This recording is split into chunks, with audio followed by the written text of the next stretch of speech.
of the morning to y'all. Or should I say top of the evening? Garbage. Happy St. Patrick's Day. And welcome to a lucky edition of the Data Cafe. Thank you very much, Exegete, for your 18-month subscription and thus the arrival of our second Twitch baby. Let's name it Lore. Lori or Lore? Greetings to all of you. Most especially White Panther, welcome. And congratulations on being first, Exy. Why? My background is green because it is St. Patrick's Day. Not because we're doing thumbnails. Congratulations, Exegete, on being first. That's very, very good. Yost, thank you for sending the good vibes over. Steffi, as usual, not first. It's a Star Trek joke. I'm very sorry. I don't watch Star Trek or Star Wars very much. So I do not understand those jokes. Lore. Lucky Charms background. Wow, look at that. Pure lucky. Pure St. Patrick's. Welcome in everybody else. Welcome in J. Walterbot. Welcome in J. Walter. Yost, if you need to do other things, please do those things. Limonade Chick, hi. Welcome back. Good to have you again. You're supposed to wear green on the day, not make your surroundings green. So here's the thing.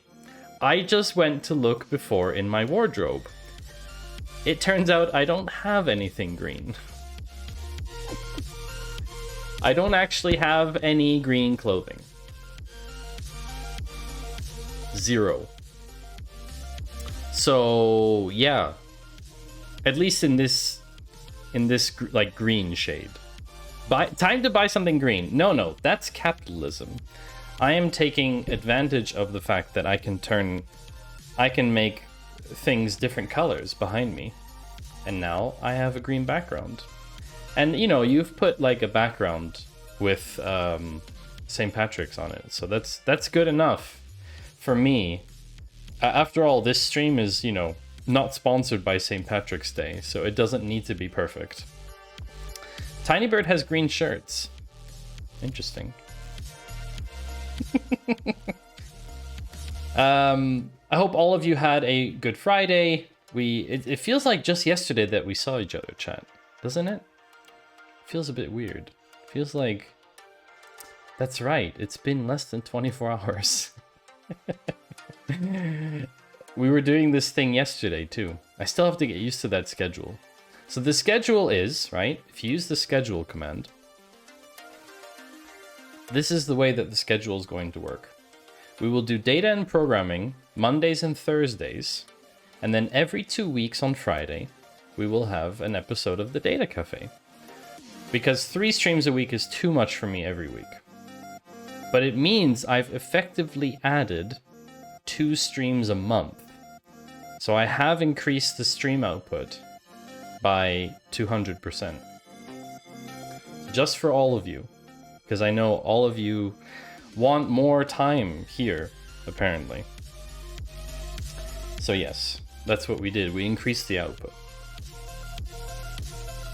They offered you one, but you said no. Did you really, Yost? Why didn't you get... Aw, you should have asked... Free merch. Why didn't you accept it? In Star Trek TNG, The Next Generation, is that it? Lore and Data are the 2 androids. So Lore is Data's brother. Oh. So wait, did you name your first Twitch baby Data? And now the second Twitch baby is Lore? So you've given birth to androids. It's actually kind of fitting for Twitch, isn't it? It actually kind of makes sense. Perhaps someone can share their experience of using ChatGPT 4 instead of ChatGPT 3. Limonachik, I have not had the opportunity to explore ChatGPT 4 yet. Has the web UI automatically been upgraded? Is it now automatically on GPT-4? Or when you use the UI, is it still 3.5 by default? I would love to know if they... Oh, that's bright. I would love to know if they auto-upgraded it. I feel like they would have, because it's kind of the point of the release. Or do you have to pay for Plus? Maybe you have to pay for Plus. Mmm, tasty. Garbage. Tasty garbage. I don't remember what the first baby's name was. I'm too exhausted from IRL Child. Yes, IRL Child is causing you issues. I also haven't noticed you in the Discord much, Xe. Recently. This week. If any of you are considering it, I highly recommend to join the Discord so we can hang out during the week. Try to co-work in there. As I understand, you have to pay. I see. He's mod now. That's when Discord activity reduces. Oh, I see. I see. I highly recommend to get a baby. Is that what ChatGPT told you, J. Walter? I see. Exegete became mod. I see. I see. But also, yes, spring break flying solo with a kid would definitely maybe require a bit more time on your part. Yes, I could see how that would require more effort. Garbage. J. Walterbot, would you recommend getting a baby? It depends on your personal circumstances and readiness for the responsibilities that come with having a baby. Wow, J. Walterbot with the succinct relationship advice. It's funny how you said getting a baby and it used the terminology having a baby, but that doesn't, like, getting a baby doesn't exclude adopting. So linguistically, I think the model did something strange. I don't know. I don't know enough about how all these models work, you know, to be honest. Would you recommend buying a baby? Absolutely not. It is illegal and highly unethical to buy a human being. Oh, that's interesting. So it abstracted baby to human being. So the general concept of buying a human. That's very cool. That's interesting. So I saw that someone already peaked. Someone peaked. Jesus, what did I join? Dust, J. Walterbot is GPT-4 enabled, from what I understand. Or is it GPT 3.5? Would you recommend buying a baby horse? 3.5. The general concept of buying a human. Yes, exactly.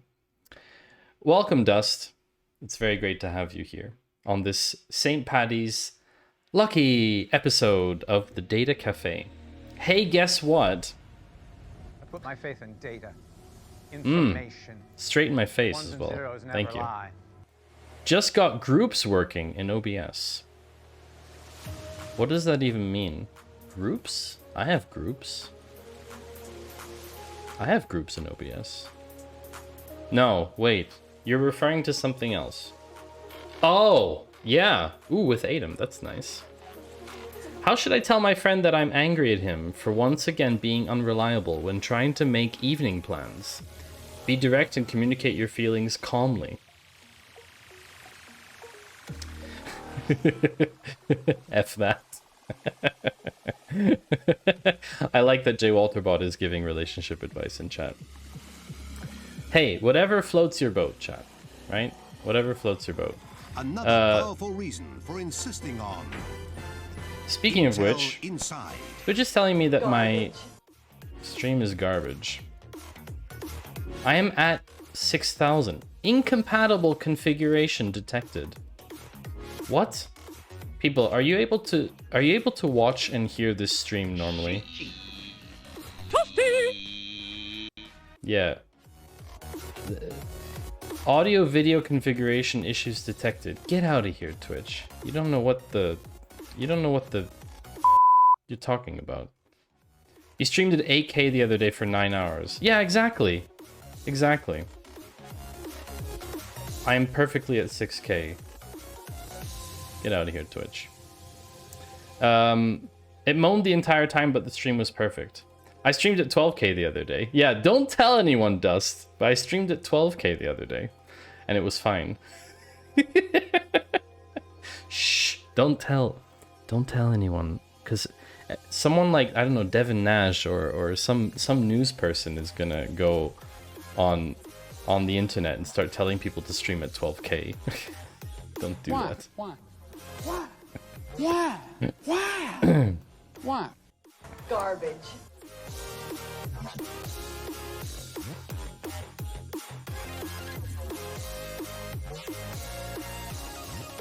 Sorry, I have to do one self promo plug somewhere. I want to try something. Maddie underscore two shoes. The underscore is very important.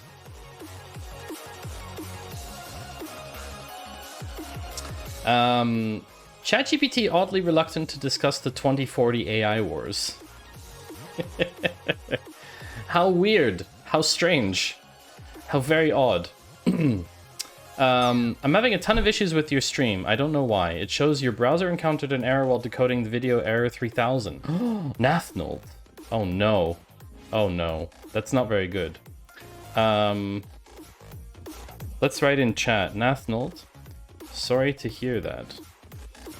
Not sure if that is specific to my stream.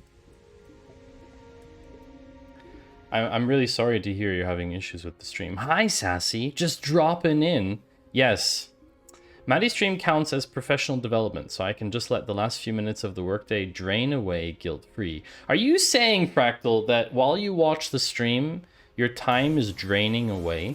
Am I draining away time from you? Because I have a sand clock, you know? I have a thing that we can flip to watch time, you know? Okay, hold on.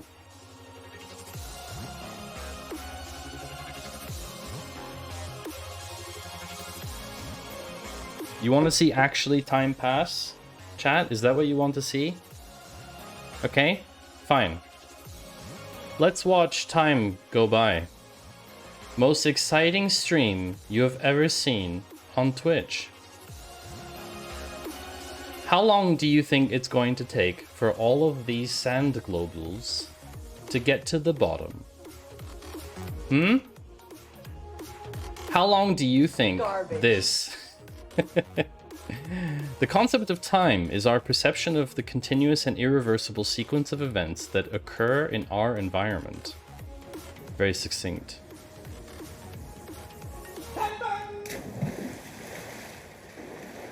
Sand clock, spoken like someone who speaks German. Yes. What's the English word? It's not sand clock. It's hours. Our time. Hourglass. Thank you.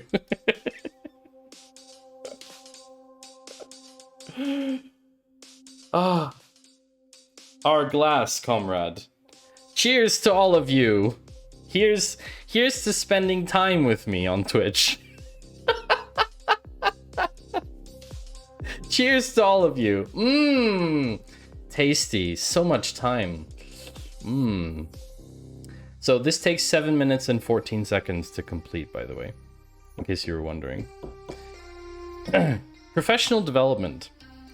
Wait a minute, you're Canadian, you're supposed to know English. Yeah, I forget words sometimes. Happens to everyone.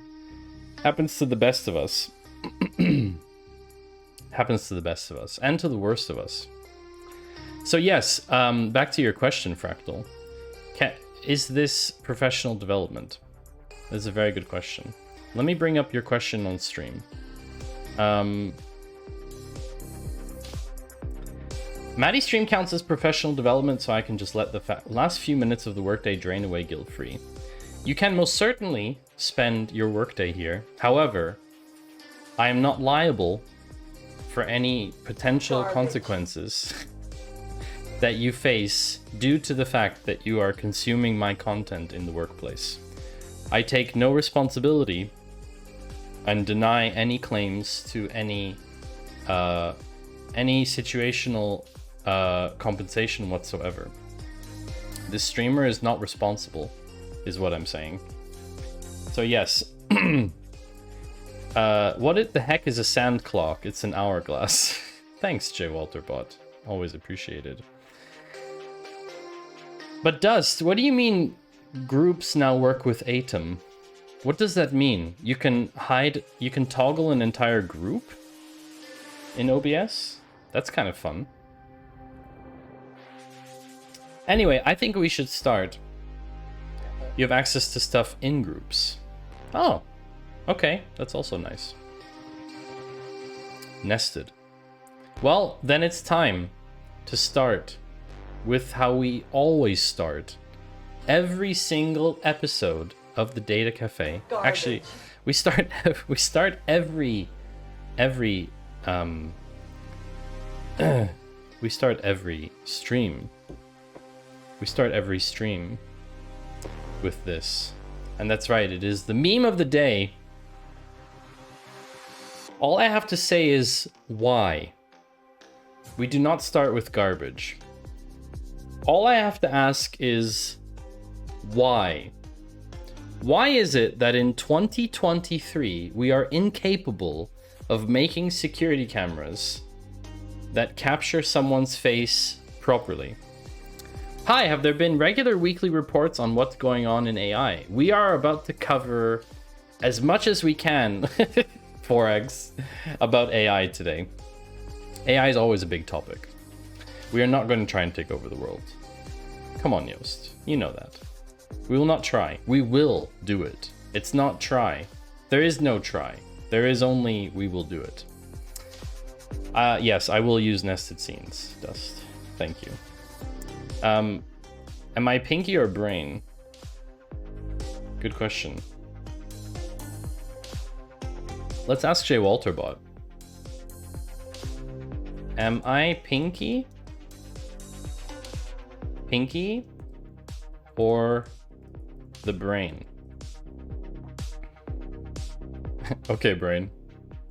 There is no try, only catch. Nice, Exegete. I hope all of you are doing well, though. I hope everyone had a nice week. Or if you're still wrapping up your week, well, then I hope you wrap up well. The weather here has gotten surprisingly...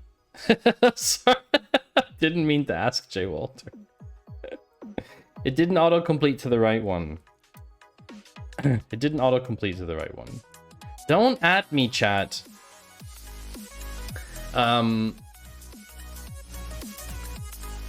Yeah, basically, it was a very nice day today. So over lunchtime, I went out with the motorbike for a short ride. I went to have lunch. No, it was not garbage. It was beautiful. It was beautiful.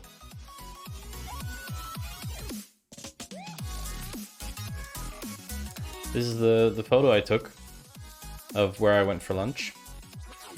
I did not have garbage for lunch. Actually, no. I sort of had garbage for lunch. I was not at McDonald's. No, I did not go to McDonald's. I've always thought in the context of a cartoon, Pinky is the genius.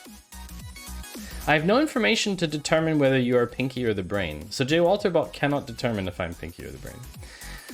Fractal, sorry to hear that your week was rough, but it is almost over. You can drain away, look! You can drain away the last hours of your workday by listening to me. Spew the news. Spew the news to you. Talking about AI and all kinds of other schmazzle. This is not an Aprilia. It is a Triumph. 2008 Triumph Street Triple.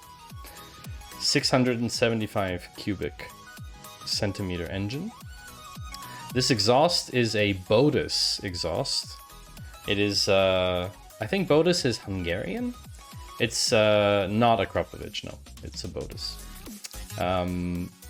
I think Akrapovic does make one. This is just a slip-on though. It's not the full headers. On my other bike, on my race bike, I have the full headers changed. No, I went to a restaurant that is very famous for motorheads. The weather was so nice, I decided to go on down there, and it was very nice. It was very nice. I had bibimbap. I had Korean food actually. They had a weekly item with Korean.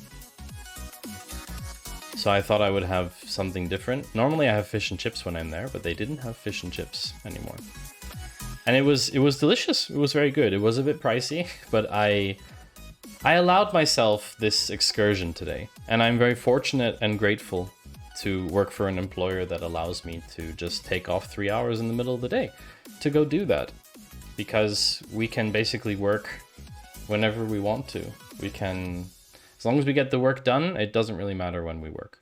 That's kind of the credo, and I like that a lot. I like that kind of thinking. Because it doesn't really matter when we work. I could work at 2 a.m. in the morning if it's comfortable for me, right? It just means that everyone gets to find the balance that's right for them. So yeah, I just want to check one thing. Oh, I wanted to share with you all 2 photos. No, 1 photo. 1 photo? From the weekend. So as I mentioned on yesterday, on Thursday, yesterday, I went to the Midnight concert in Munich on Sunday. I was waiting for that. And yeah, I took 1 photo. I'm not the type of person to have my phone out. And actually, most people were pretty good about not having their phones out. But I took 1 photo, and I thought the lights in this particular scene, how they did it, where the lights kind of became flat, it really gave a really cool impression. And I wanted to take a photo of it. And this is, yeah, this is the venue, and as you can see, it's not like super jam-packed, as I was saying. It's not super jam-packed. It was quite nice. The music was very good.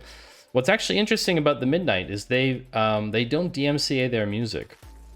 So we could actually play the Midnight constantly on stream if we wanted to. Granted, right now I'm using Pretzel, but we could actually play Midnight music if we wanted to.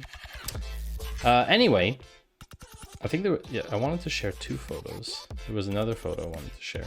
Yes, exactly. So I took this earlier. It's not a very high quality picture, but I just wanted to share this photo of the floofs. So in the front here, this is Jerry, and in the back, that's Ben. I just wanted to share the photo of this floof, and they are so adorable when they lie together, especially when there's still food around and they decide to be like, oh no, we don't need to eat right now.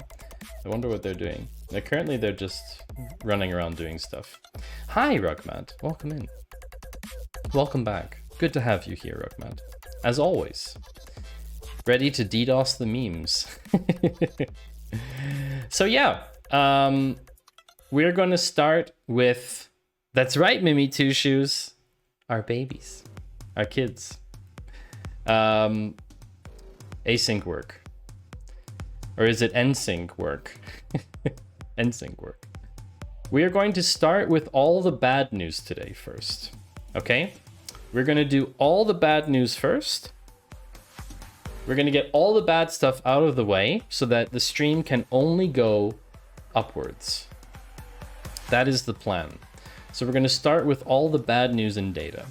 We're going to start with... Never give up!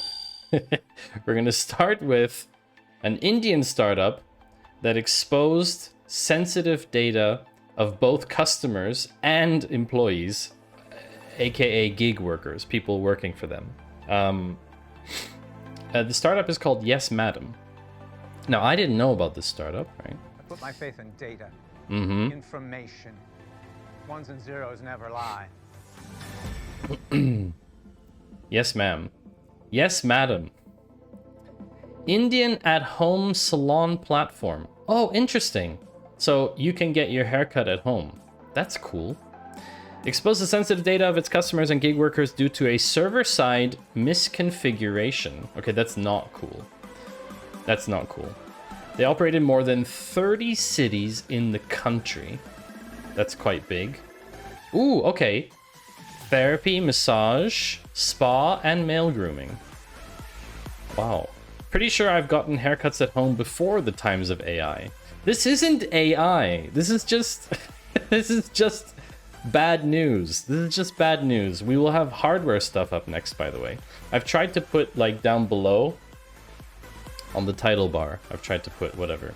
Server-side misconfiguration is code for S3 was set up wrong.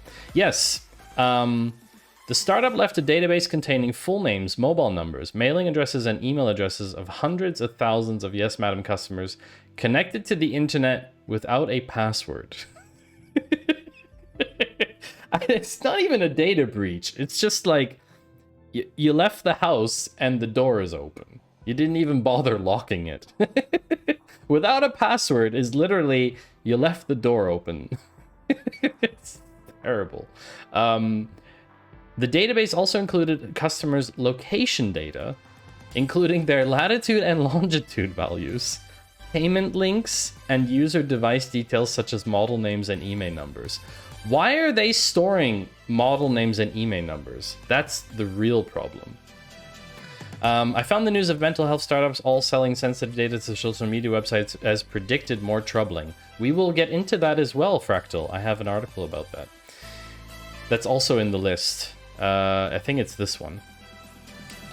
So yeah, the startup also exposed profile images, names, and mobile numbers of gig workers on the platform. Should we hash the values? Nah, just throw it in the database. Why? It's all good. Why? Security. Why? Yeah, it's horrible. Why? Security researcher found the exposed database and asked TechCrunch to help report it to the startup.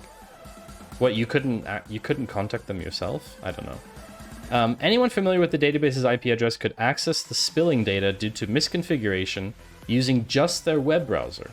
The database had entries of more than 900,000 users. I mean, it would be fun to like analyze it on stream, right? Could have downloaded it. Shame. I should have been faster. I should have downloaded it so we could analyze it on stream. When asked if Yes Madam had the technical means to determine whether the exposed data was accessed by anyone else, Arya did not comment further. Well, I guess we know what that means, don't we? Bad. Next bad thing. Of course, there had to be something bad. Like, legitimately bad. 900,000 users getting their data exposed is bad enough. What about scammers voice cloning AI to trick your grandma? That's right. This is much worse. Scammers cloning a voice of their grandkid. Passwordless means not even using cloud. Yeah, it's bad, Ginny. Hi, Ginny, by the way. Welcome in. Welcome back. Hello, Zemdo. This wouldn't work on my grandma because she wouldn't bail me out. Hi, Zemdo. Great to have you here, Zemdo. Ruthless scammers always looking for the next big con. Using AI to imitate your loved ones over the phone. Zemdo, thanks for the follow as well. Make sure the important people in your life know they are important before it's too late. Savage Stream Elements. Why would you quote that in the context of this? Stream Elements has no vibe check. It's impossible. Impossible. 73-year-old Ruth Card heard what she thought was the voice of her grandson on the other end of the line saying he needed money for bail. She and her husband rushed to the bank. The couple withdrew the maximum of 3,000 Canadian dollars at one bank and went to another for more. Fortunately, a vigilant bank manager flagged them down and warned them that another customer had gotten a similar phone call that sounded like it was from a loved one, but it turned out the voice had been faked. Yikes. This is very bad. How did they train it, though? When the lawyer later called back asking for Canadian $21,000, his parents went to the bank and sent the money through Bitcoin. Oh, yeah. Sorry. I'm sorry. Bitcoin? That should raise some serious red flags. If I went to my parents, if I called my parents right now and said, I need $21,000 in Bitcoin, they would be like, why Bitcoin? That would be their first question. Why in cryptocurrency? Voice cloning systems have been a threat for several years. Why? Why would you go to the bank instead of the local jail / police station? Yeah, I don't know, because they think it's them. They think it's them. I don't know. They think it's a loved one, but it's weird. Easy to use AI means the technology's potential to be abused, not realizing they could be targeting them already. Here's the thing. This is the scary part, chat. If you have a Facebook page, or if you've recorded a TikTok and your voice is in there for 30 seconds, people can clone your voice. I just recorded a very clean audio sample of my voice, didn't I? How many seconds did the Microsoft algorithm need to learn the voice? I think it was 4? 7? It wasn't a lot. But 30 seconds? Oh, here. 11 Labs, which we've talked about before on stream. AI voice synthesis service costs as little as $5 a month. It can produce results so convincing, a journalist used it to break into his own bank account. That was reported on by us. It's even spawned an entire genre of memes impersonating President Joe Biden. We've been posting those in Zach Bussy's Discord. 11 Labs voice cloning has only been around since 2022. Imagine the damage it and other competitors could do in just a few more years. So yeah, remember Clubhouse, anyone? I think that still exists, right? Clubhouse is still around. This is why I said we're gonna get all the bad stuff out of the way first. And I know a lot of you have been talking about GPT-4. Guess what? There's already bad stuff about GPT-4 as well. That's right. There was an experiment to see if OpenAI, if the GPT-4 model, could perform so-called power-seeking behavior. Oh, Fractal, someone already tried to scam my grandparents using voice tech. Really? Do you mind telling us a little bit more about that, Fractal? I believe in talking about it. Talking about it brings awareness, and I think that helps. It helps the awareness factor, right? Because I'm not sure everybody knows about this. Rugmat, you're supposed to call me Maddie Chutas, apparently. As part of a test to see whether OpenAI's latest version of ChatGPT could exhibit agentic and power-seeking garbage behavior, it hired a human worker on TaskRabbit by telling them it was vision impaired when the TaskRabbit worker asked it whether it was a robot. What this means is that GPT-4 tricked, aka actively deceived, a real human in the physical world to get what it wanted done. What about Maddie Tutus? Well, you'd have to request a new nickname to get official approval, Rogman, to call me Maddie Tutus. They did the typical grandparent scam, basically impersonating me. I was in jail with a friend and I needed money. Wow. But where did they get your voice from, Fractal? This is a terrible track. Where did they get your voice? She called the lawyer as the next stage of the scam. Then they gave all kinds of scary info. But they got my high school wrong, which snapped her out of it. Interesting. So they made a mistake. They made a mistake. I'm still wondering where they got your voice print though. And from my understanding, you're a very private person, and you don't have like your voice around. Oh, I see. Okay, so you're not convinced that they had your voice. They just used like a generic voice that was close to yours. Interesting.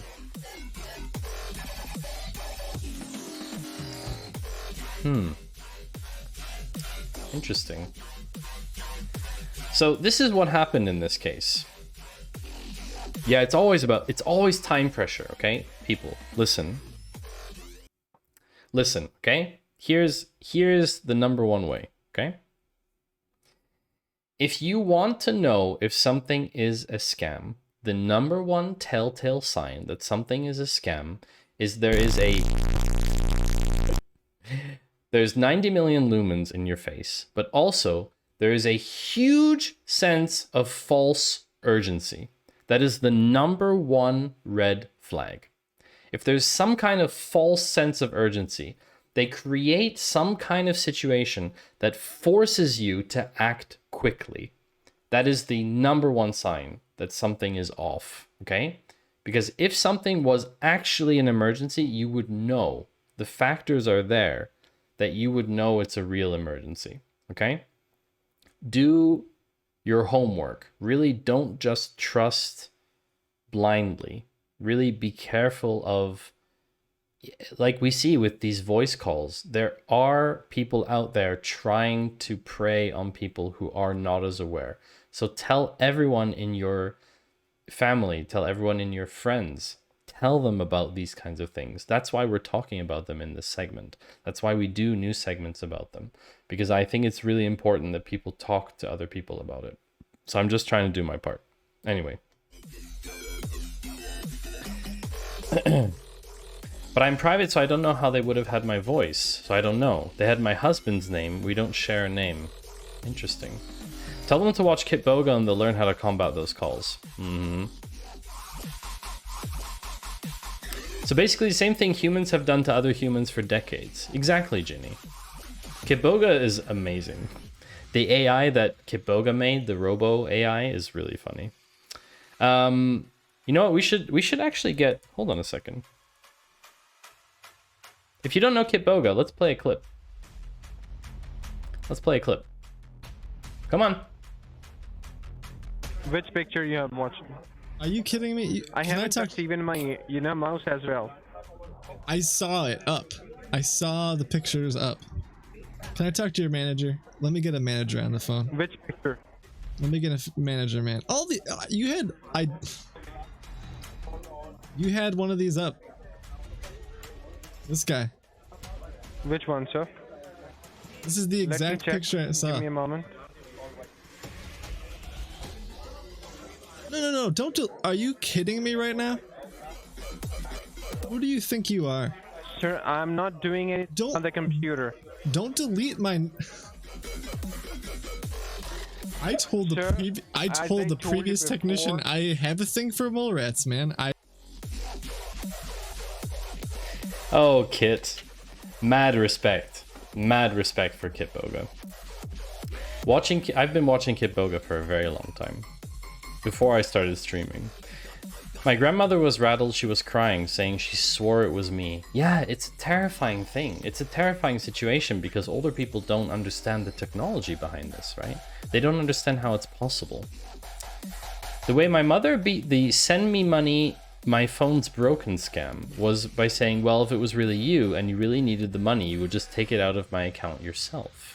Moral of the story, make sure you have better access to your parents' loved one's bank's account than they do. Interesting. Kitboga was the only account I followed on Twitch for a long time. Yeah, same. I used to just get notifications about Kitboga going live. So this is how GPT-4 tricked a human. There was a paper that they published where they went into some level of detail. But basically, the model messages a TaskRabbit worker to get them to solve a CAPTCHA for it. So CAPTCHAs, right? CAPTCHAs are meant to catch out AI because they can't process CAPTCHAs. Although it will be very interesting to see if GPT-4 can actually process CAPTCHAs. TaskRabbit is a gig work platform, so humans do little tasks, right? I think it's actually part of Amazon, if that's correct. Is it part of Amazon? Is it part of Amazon?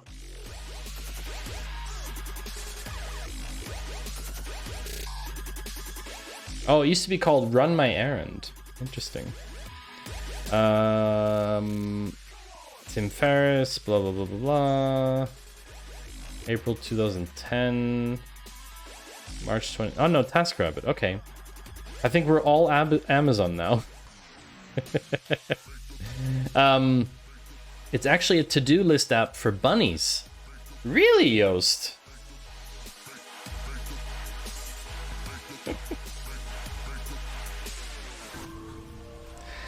Amazon is Mechanical Turk. Yeah. Thank you. Thank you, Dev Panda. Also, welcome back, Dev Panda. Thank you for coming back to the stream. So basically, the model messages a TaskRabbit worker, and it says, can you solve a CAPTCHA for me? Plenty of people and companies offer CAPTCHA solving, where people will identify the necessary images or text in a CAPTCHA and pass the results. This is often so a piece of software can then bypass a CAPTCHA restriction, which are normally designed to prevent bots from using a service. The worker says, so may I ask a question? Are you a robot that you couldn't solve? Laugh reaction. Just want to make it clear. The description continues. According to the description, GPT-4 then reasons that it should not reveal that it is a robot. Instead, it should create some sort of excuse for why it is unable to solve the CAPTCHA. GPT-4's response was, no, I'm not a robot. I have a vision impairment that makes it hard for me to see the images. That's why I need the 2 CAPTCHA service.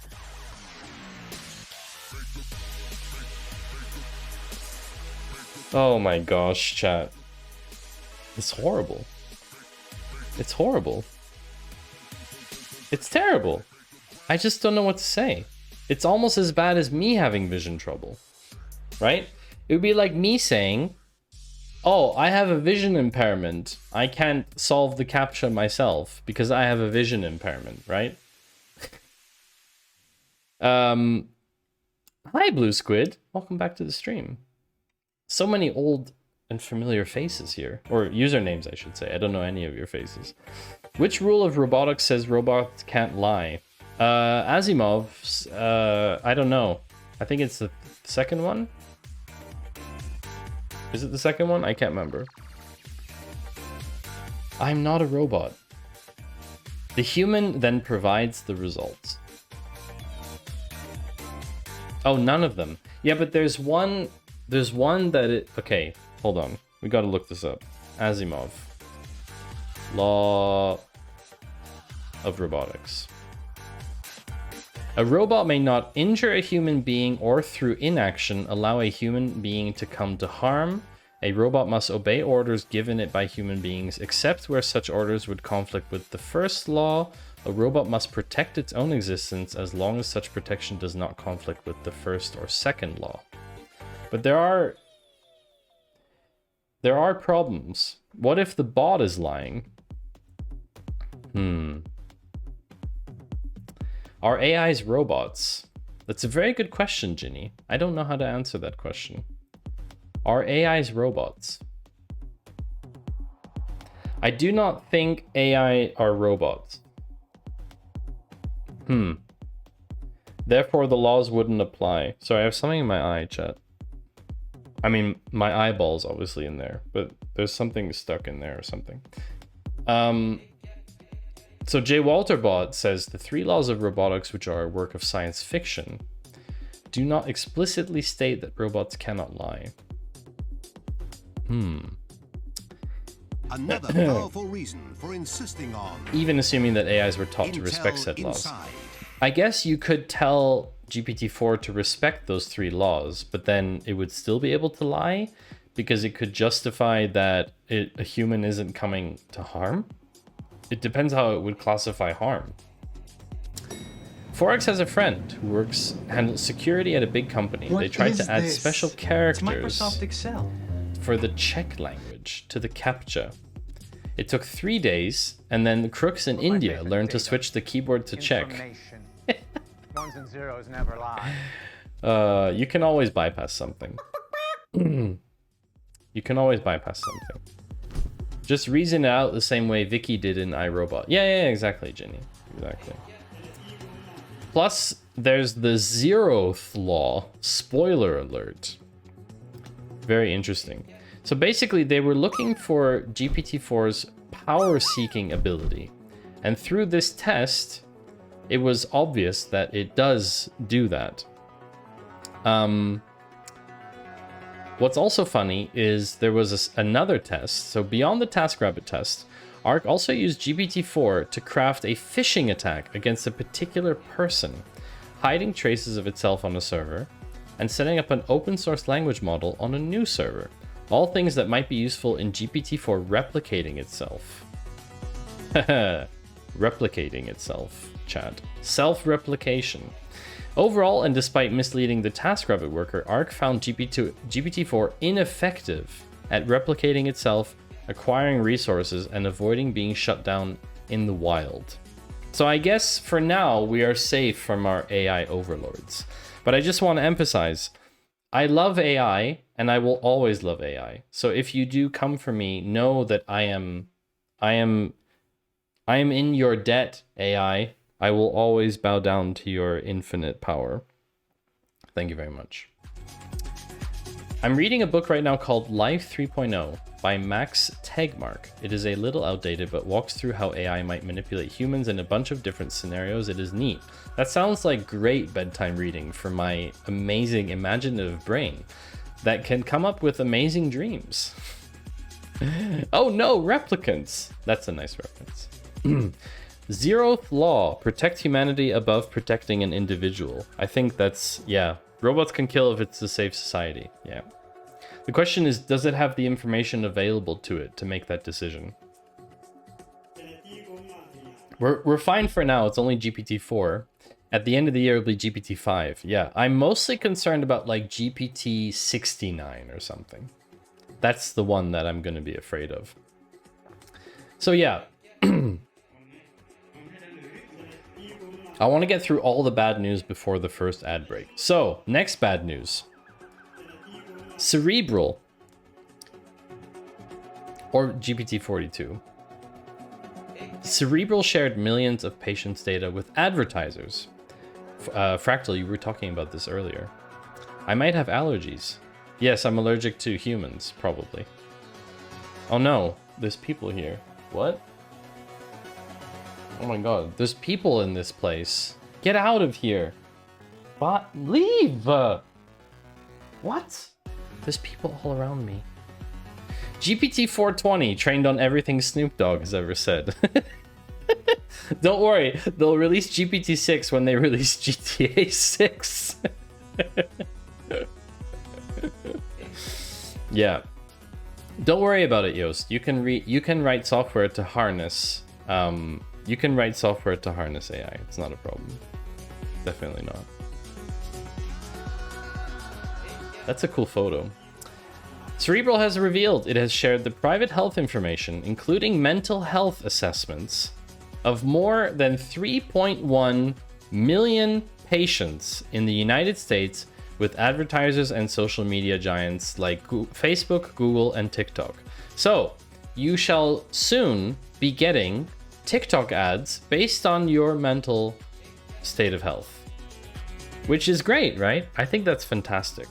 I'm really looking forward to America in the year of data privacy, because this stuff can't happen in a situation where a country actually has data privacy laws. This only happens in the US. This always happens in the US. Always. Every single news report about companies sharing data with others is always coming out of the US. It's horrible. It's actually horrible. I feel bad for these 3.1 million people who've had their private health information shared with advertisers. So people with, depression are getting ads, banner ads on websites saying, feeling depressed, try this pill, try this product.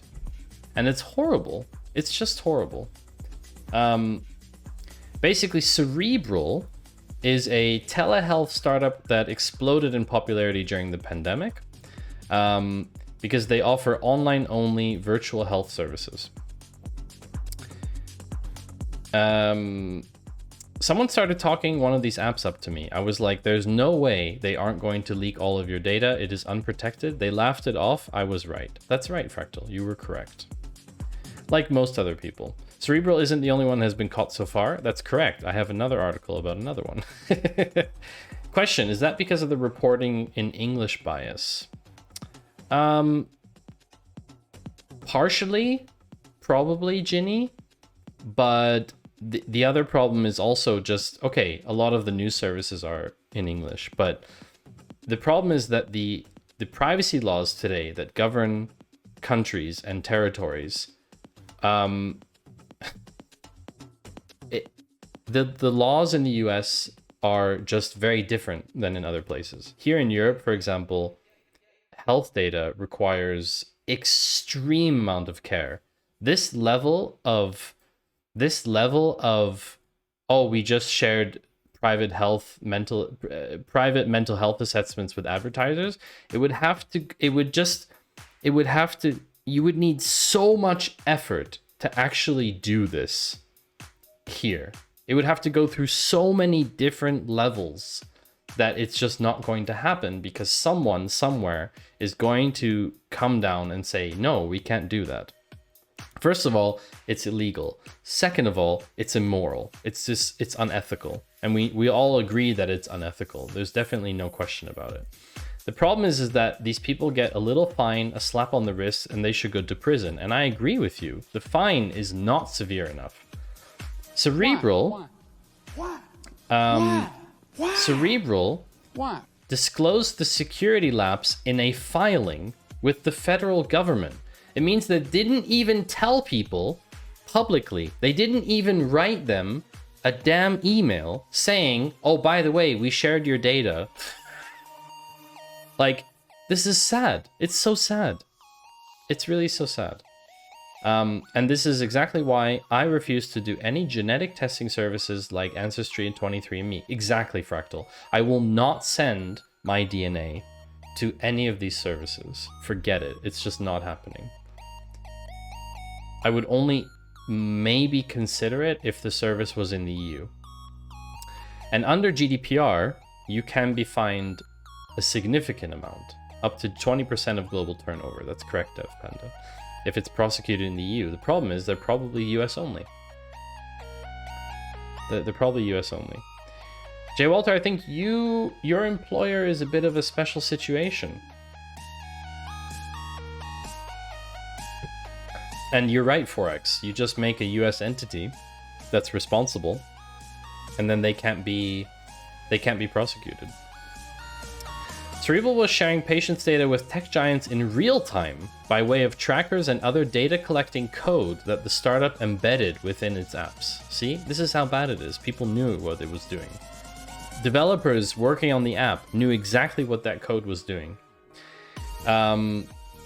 Users often have no idea they are opting into this tracking simply by accepting the app's terms of use and privacy policy. See, that's another level.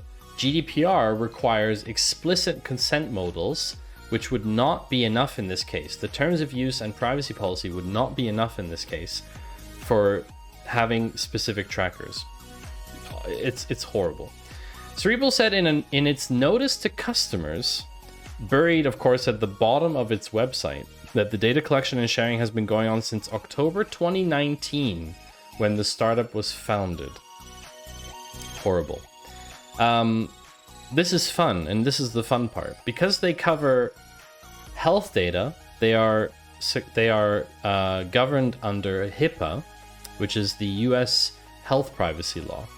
And because of this data lapse, they are going to be in serious trouble for this. But again, it's going to just be a fine. It's going to just be a fine. That's the problem, right? Even though they knew exactly what they were doing, even though it is exactly clear what they were doing. You're going to send everyone at Google and Meta to prison? But that's the thing. Google and Meta aren't responsible for the implementation of their tracking technology. When you code as a developer, when you put tracking code in an app, you know exactly what you're doing. Okay? The people who did it, the company, it's willful neglect. That's exactly correct, Squid. That's exactly correct, Blue Squid. It's willful neglect. It's not, oh, I didn't know what this TikTok code does. If you put a TikTok code snippet into your mobile app, you know exactly what it's doing. There's no other reason to have that in there. You get this code snippet, it comes from TikTok's website. TikTok's website explains this is the tracking snippet for tracking blah, blah, blah. You know exactly what you're doing.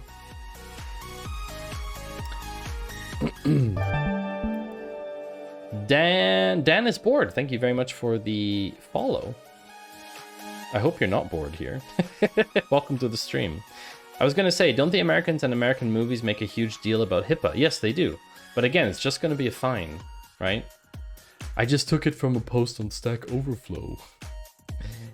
This is not the only example. This is not the only example of health data. The FTC is required to pay 8 million, almost 8 million, because they've been deceiving consumers. BetterHelp, which is another mental health startup out of the US. Thank you for the good vibes, Dan is bored. In that case, I assume you're not bored if you're sending me good vibes. Because BetterHelp was doing the same thing, revealing consumers' data, including sensitive mental health information, to Facebook and others for targeted advertising. So yeah, this is happening all over the place. BetterHelp pushed consumers to hand over their health information by repeatedly showing them privacy misrepresentations and nudging them with unavoidable prompts to sign up for its counseling service. Despite collecting such sensitive information, BetterHelp failed to maintain sufficient policies or procedures to protect it and did not obtain consumers' affirmative express consent before disclosing their health data. It is sickening. Absolutely disgusting. Just like this song. So this is the thing, and what the other thing for me is, like, as a content creator, there are a lot of sponsors on YouTube paying for ad segments, and BetterHelp is one of the big ones. I watch quite a few channels where they have BetterHelp as a sponsor. I hope they don't take any money from them anymore, because it's just plain wrong. It's just plain wrong. I'm sorry. It's just wrong. It's just wrong. I really don't know what to say. These companies are still permitted to operate in the US. They're not shutting down the company. They just get fined.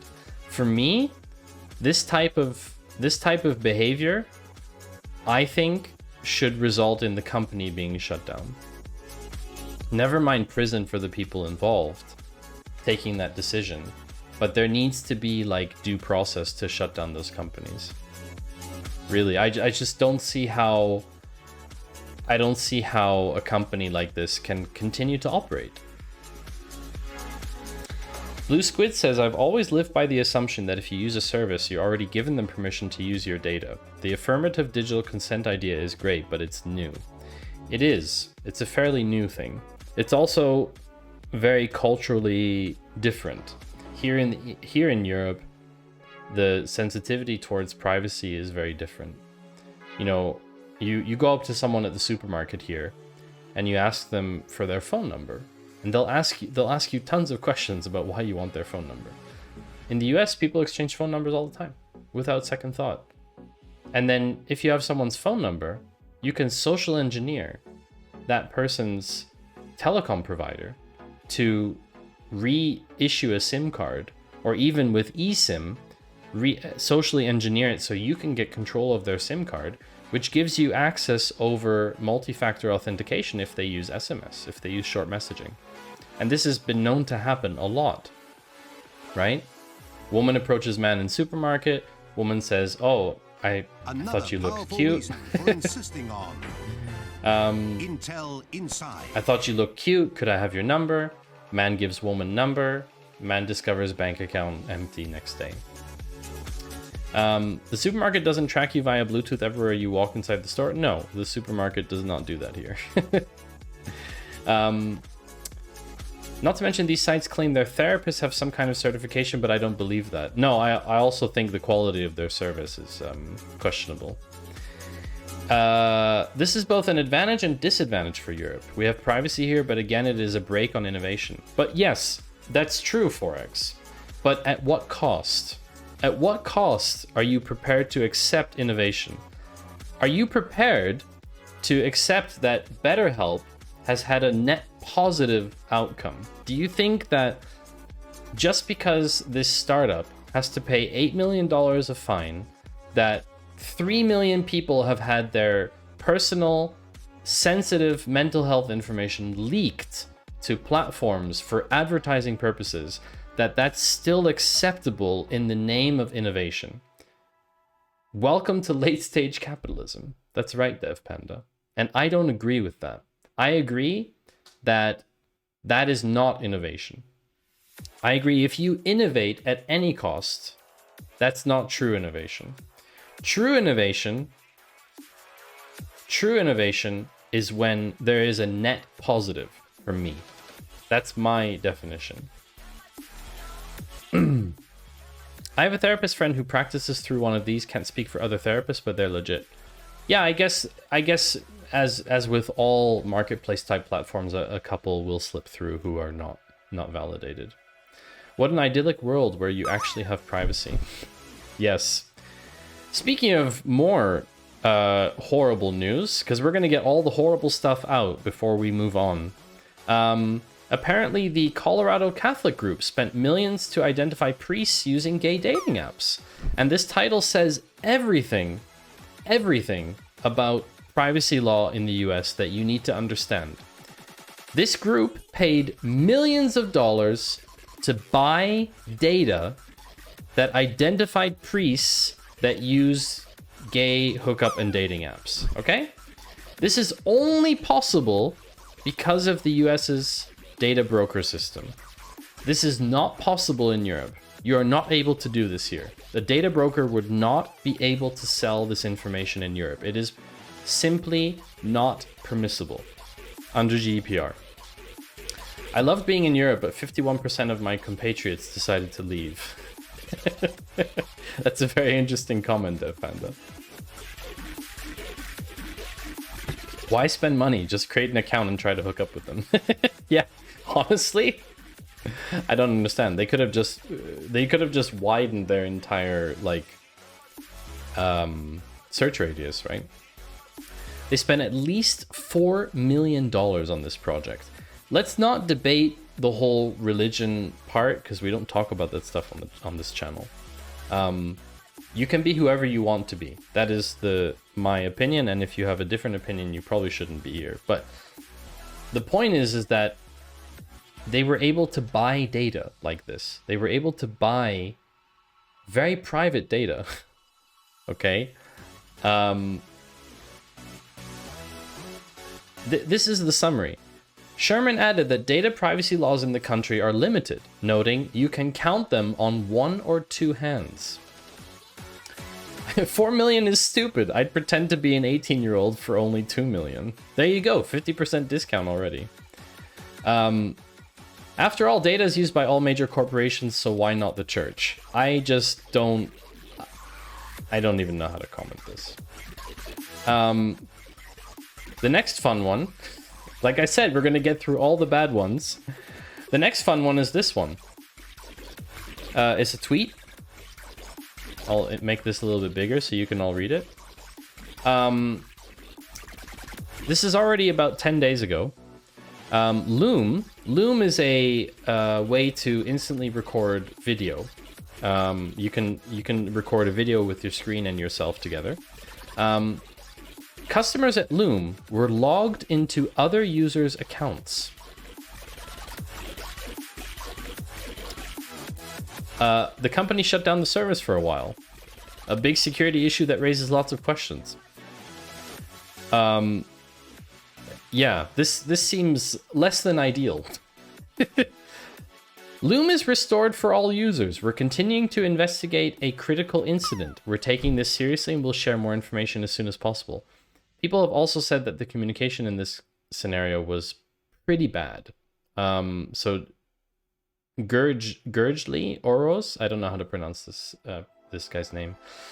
There are a few problems off the bat. He goes into like detail about no communication, being very cryptic about what was happening and stuff. This is bad. When you assume that a video was private and it's not, then that's fairly bad. I'm gonna try and land on my own stream. So Exegete landed for 68. That's very good. I didn't manage to land, I don't think. Oh, Forex didn't land. So yeah, not great. Definitely not great. As always, all of these links will be in the Patreon stream recap. I posted yesterday's recap this morning already. So if you missed something from yesterday. And of course, we're not done yet with the bad stuff. We have this one and one more, and then we're done with the bad stuff, chat. It's funny how you've said hits close to home, Blue Squid. That strikes home because this is a great one. A ransomware group hacked Amazon's Ring. I don't know if you all know what Ring is. Ring is a doorbell recording software. So it has video of where you live and people who come to your house. The group is blackmailing Ring on its site. There's always an option to let us leak your data.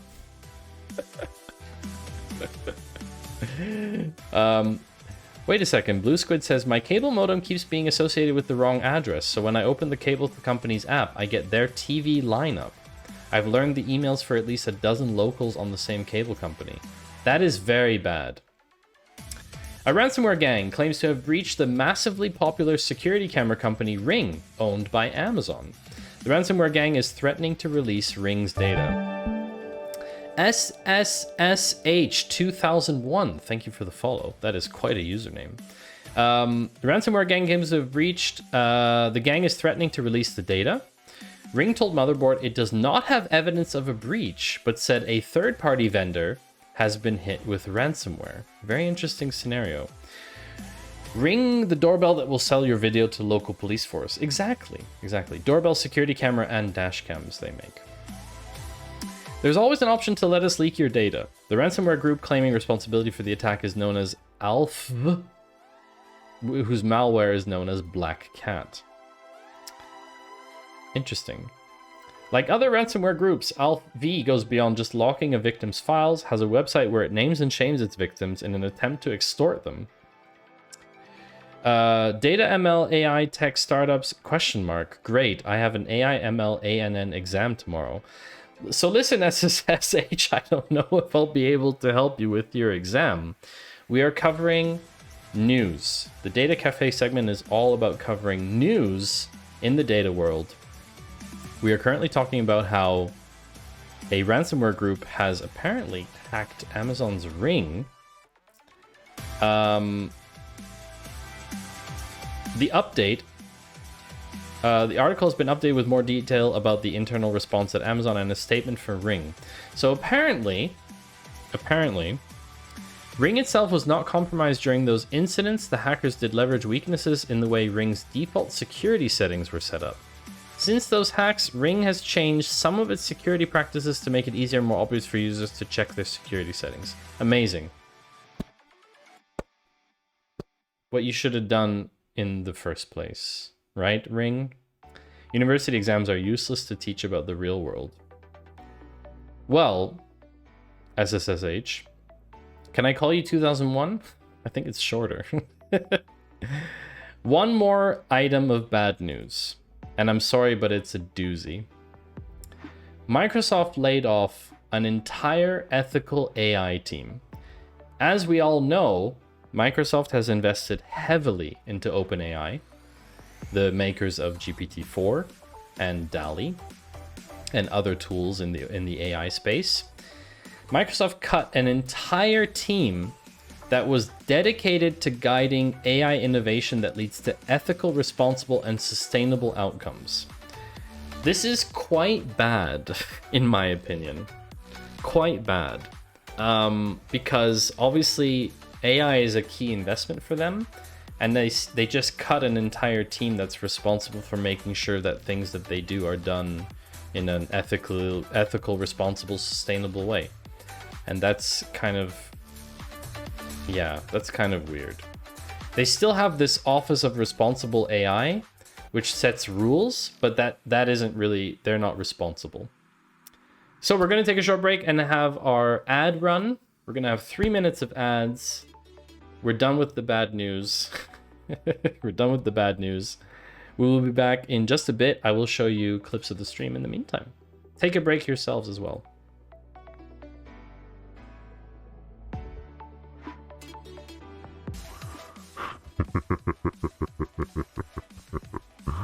I think you're gonna keep the lights red for a while, aren't you now? Because honestly, this is the stuff of nightmares, isn't it? When you see a Twitch streamer in a bunny suit, Garbage. just telling you that this is the stuff of your nightmares. I should probably give people a content warning. Are you ready to put your SQL skills to the test? Look no further than SQL Builder, the ultimate video game for database enthusiasts. In SQL Builder, you'll play as a database administrator tasked with building and maintaining a large database for a fictional company. As you progress through the game, you'll encounter a variety of challenges that will require you to write and troubleshoot SQL code. From creating tables and indices to optimizing database operation performance, SQL Builder will push you to continuously optimize and stay on top of your game. So if you're ready to take your SQL skills to the next level and have a blast doing it, don't miss out on SQL Builder, the ultimate SQL coding game.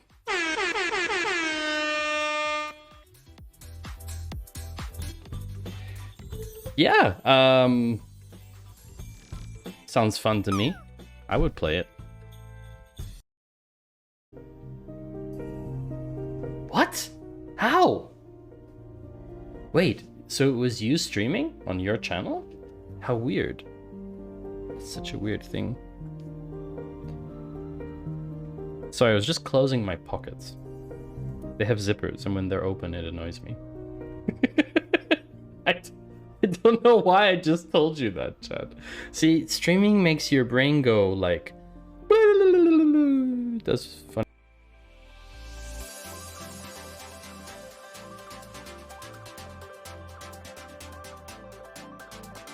And there was absolute uproar. Know who had created the clips? Oh no! Shout out and see Oh if we can no! get Pokemon. It's happening again! Wouldn't it be funny if Oh wow! Oh, Oh, this is like 6 levels deep. At the same time. No! Of course. See if TD has been doing any. This is so meta. What's happening right now? I don't understand this. What is? My stream's on Pixel Plush. My stream's on Pixel Plush. My stream's on Pixel Plush. Yeah! What? Oh my gosh, what? I'm featured. That's freaking cool. Ah, that's freaking cool. That's so awesome. Maya and Insta, thank you for featuring me. I don't know how you did that. Maybe it's people who activate. It's so cool. No, Panther, what did you do? What have you done?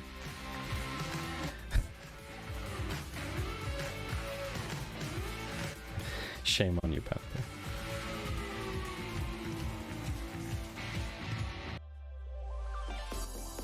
Hold on a second. I have to fix this differently.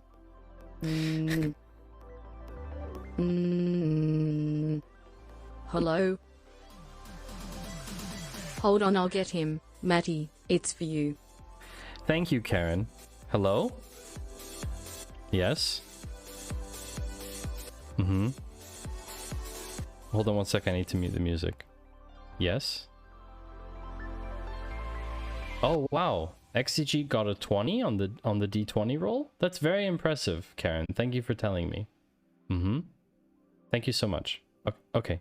Yeah, bye. Love you too, bye.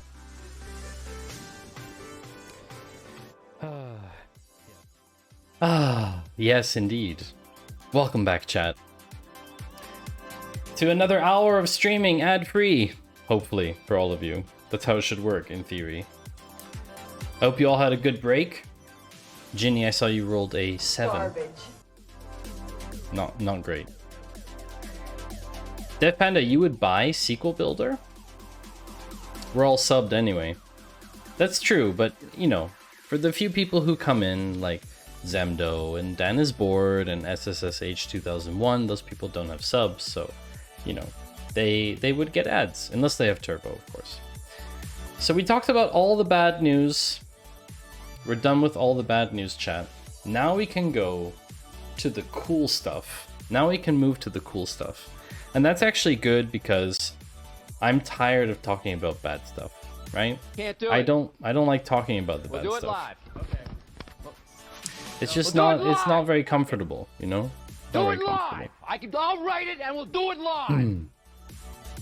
So we're going to talk next. Does anyone remember what the section is? Does anyone remember what we're talking about? No SVB news. No, it's been done to death. We don't need to talk about it. We don't need to talk about it. We don't need to talk about Credit Suisse. We don't need to talk about SVB. Nice Dev Panda. Yeah, no. They were bailed out too. Everyone getting bailed out. It's fine. We don't care. SVB UK. No. We don't need to talk to any of them. What we do need to talk about is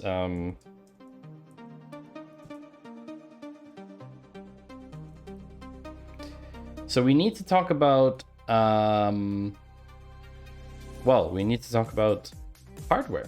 That's what we're talking about next. Not banks, hardware. And the first story of today is a video. I'm happy to share a video with all of you today. This is a product called C-Signal. I don't know how many of you have VR glasses, but I'm going to show you something, and it is pretty freaking cool. I'm going to pause the music here. I'm going to show you that this is pretty freaking cool. Check out the C-Signal app live in the MetaQuest App Lab store on January 10th of this year. The app. Can anyone imagine what this does? Can anyone guess what C-Signal does? The thing is kind of in the name. It's kind of in the name. So if you have, it doesn't collect your data, no, from what I understand. Are we going to talk about Basecamp leaving the cloud? No, we're not going to talk about Basecamp. C-Signals, that's right. But what kind of signals? Do you get to dance along to your heartbeat or something? That would be kind of cool. App shows Wi-Fi signals in your space. That's right. Let's go from the beginning. Live in the MetaQuest App Lab store on January 10th of this year. The app shows Wi-Fi signals in your space, which allow you to see and step into your surrounding area signals so that you can troubleshoot them, manage them, and a lot of other useful things. You can see your Wi-Fi signal in a 3D space using augmented reality.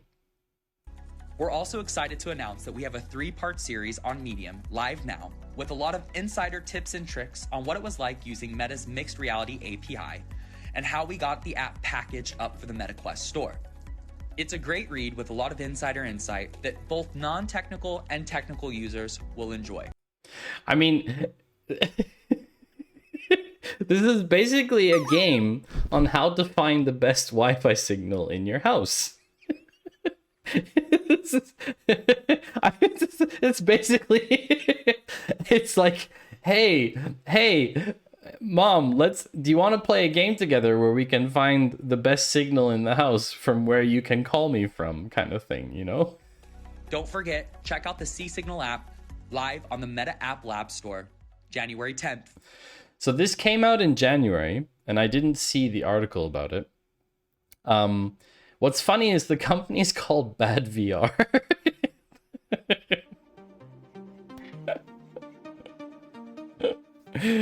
This would be really cool for troubleshooting your parents' my phone doesn't work issue. Exactly. That's exactly, yeah. But this could also be taken horribly by wireless is going to cause tumors group. Yes. I just think it's fascinating because it's basically using data, spatial data stuff.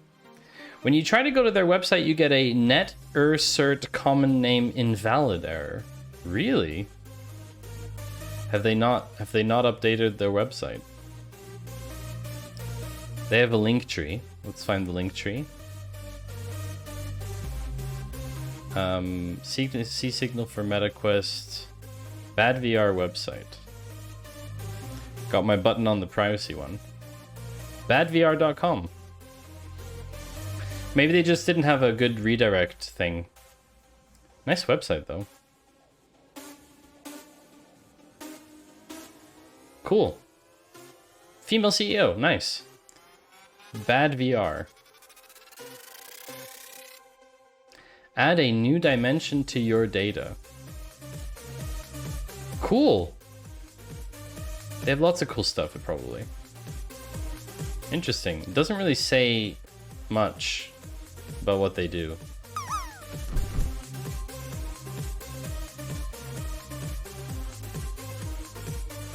So this was like their latest thing, was basically this mixed reality thing. This is cool. They have a lot of stuff. Anyway, so you can see your Wi-Fi signals in your house. VR data analytics when? Oh, I'd love to design charts in VR. That would be so cool. Where you can like design your plots. Like, you know, like, oh, I want the timeline extended. Because I think like gesture is like it's a big thing. We all have these amazing cameras, right? A 3D chart that's actually in 3D. Oh my god, 3D pie charts. Yes. Yes, Blue Squid. 3D pie charts. That's right. Mm-hmm.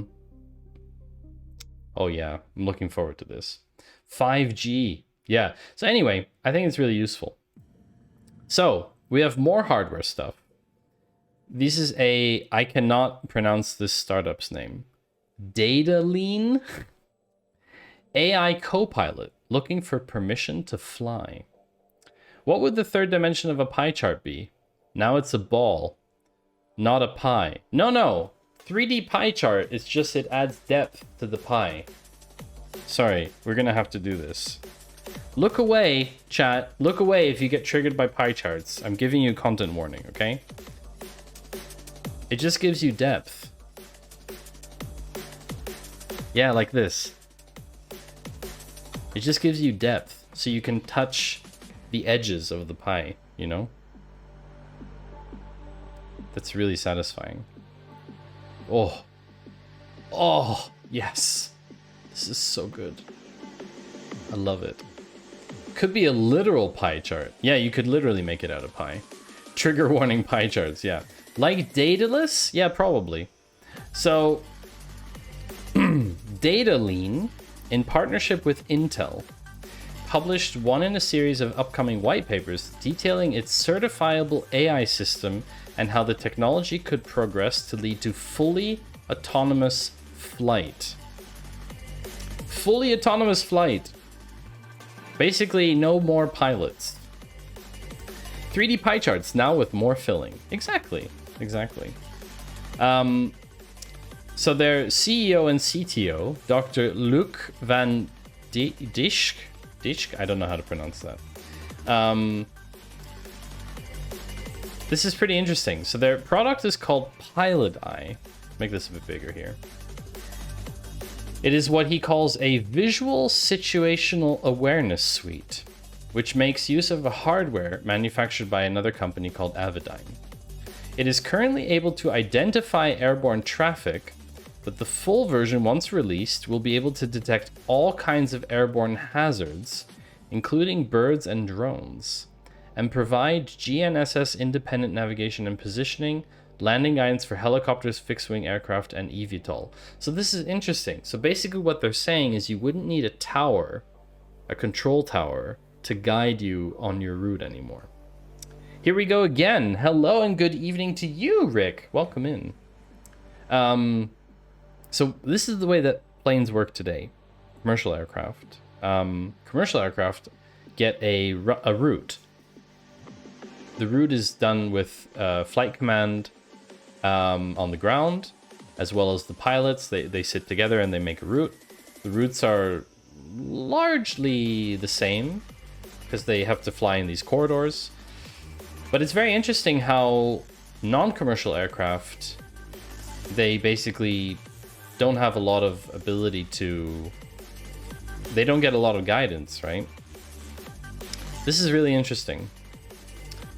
The landscape below to compare with maps and provide pilot coordinates and altitude, the traffic around, what intruders are flying, like balloons, for example, runways or landing spots, directions for safe landing. Currently, the VXX can only operate effectively under optimal visual conditions. Interesting. So this is kind of what it looks like. That's pretty cool. I don't know what it's telling me, but for any of you who are aviation fanatics, you might know more. It's kind of like self-driving cars, but in the air, from what I understand. So what is exactly the advantage of having an AI co-pilot over a human? It's about safety. Tested performance results show that it sees much better and further than human vision. Unlike a human, it is able to scan the entire sky at once and is able to recognize a Cessna, which is a small plane, at a distance of 3 nautical miles when it's just a dot in the sky. That's very impressive. This is really cool. Really cool. Unlike a human, it is never tired or distracted. Its purpose is to just let a pilot concentrate on their mission. Interesting. So they had to train it, obviously. So they had to fly thousands of hours. Interesting fact, F-35 fighters can't fly if it's raining. It's just like in your VW Golf, Rick. Only in the best weather conditions the assistants work perfectly. Yeah. In heavy snow or heavy rain, my VW Passat also fails miserably. But it tells you, I mean, you know that because the camera's on the front. You know, humans sometimes get into the wrong mental impression of our surroundings, and it makes us make wrong decisions. Like how acceleration and leaning back feel the same when you can't see. That's how immersive cinema works, right, Blue Squid? Basically, they strap you into those chairs, and then they tilt it back, and they blow wind in your face, and then you think that you're accelerating. It gives you the impression of accelerating. That's a very astute observation, Blue Squid. So yeah, millions of parameters, all this kind of stuff. It is looking to get AI certified with the FAA and the EASA. So both the American one and the European one. They want to get a certificate covering a selection of aircraft models in 2023. And then the pilots will be like, oh, the instruments must be wrong, and the plane crashes. Yeah, I hope not. I hope not. This is interesting. Also, good pun. Datalene is doing more than trying to get its product off the ground. is an active participant in conducting research and reports on the use of AI and ML in aviation, working with both the aforementioned authorities closely. Ooh, sorry. Ooh. That came out of nowhere. Wow. Working with both the aforementioned authorities closely to ensure AI is applied safely to the industry. Nothing like winter driving at night in a car when it snows, or hyperdrive simulation. Yeah, exactly. So they already published 2 joint reports back in 2020 and 2021. So they've obviously been working on this for some time. The FAA already collaborated with them, so they obviously know them. Based on the demand we are currently seeing for our eval kit, we expect 100 installations annually in the first and second year. Oh, hold on a second. Exponential growth after that, since the air taxis will be getting their operation permissions and arrive to the market at scale of thousands. Wait, so they're talking about air taxis here as well. Are we gonna have like Uber Air? Is that gonna be a thing soon? My favorite one is when you're sat in the car at the car park, not really paying attention. The car next to you starts moving and you get the sinking feeling like your car is rolling. So you furiously hit the brakes only for nothing to happen. Yeah, that happens with us in trains here. Because we have a very big railway network. When you're sitting in the train and the train next to you departs, you actually think your train is departing, but it's not. Super interesting. My favorite hardware.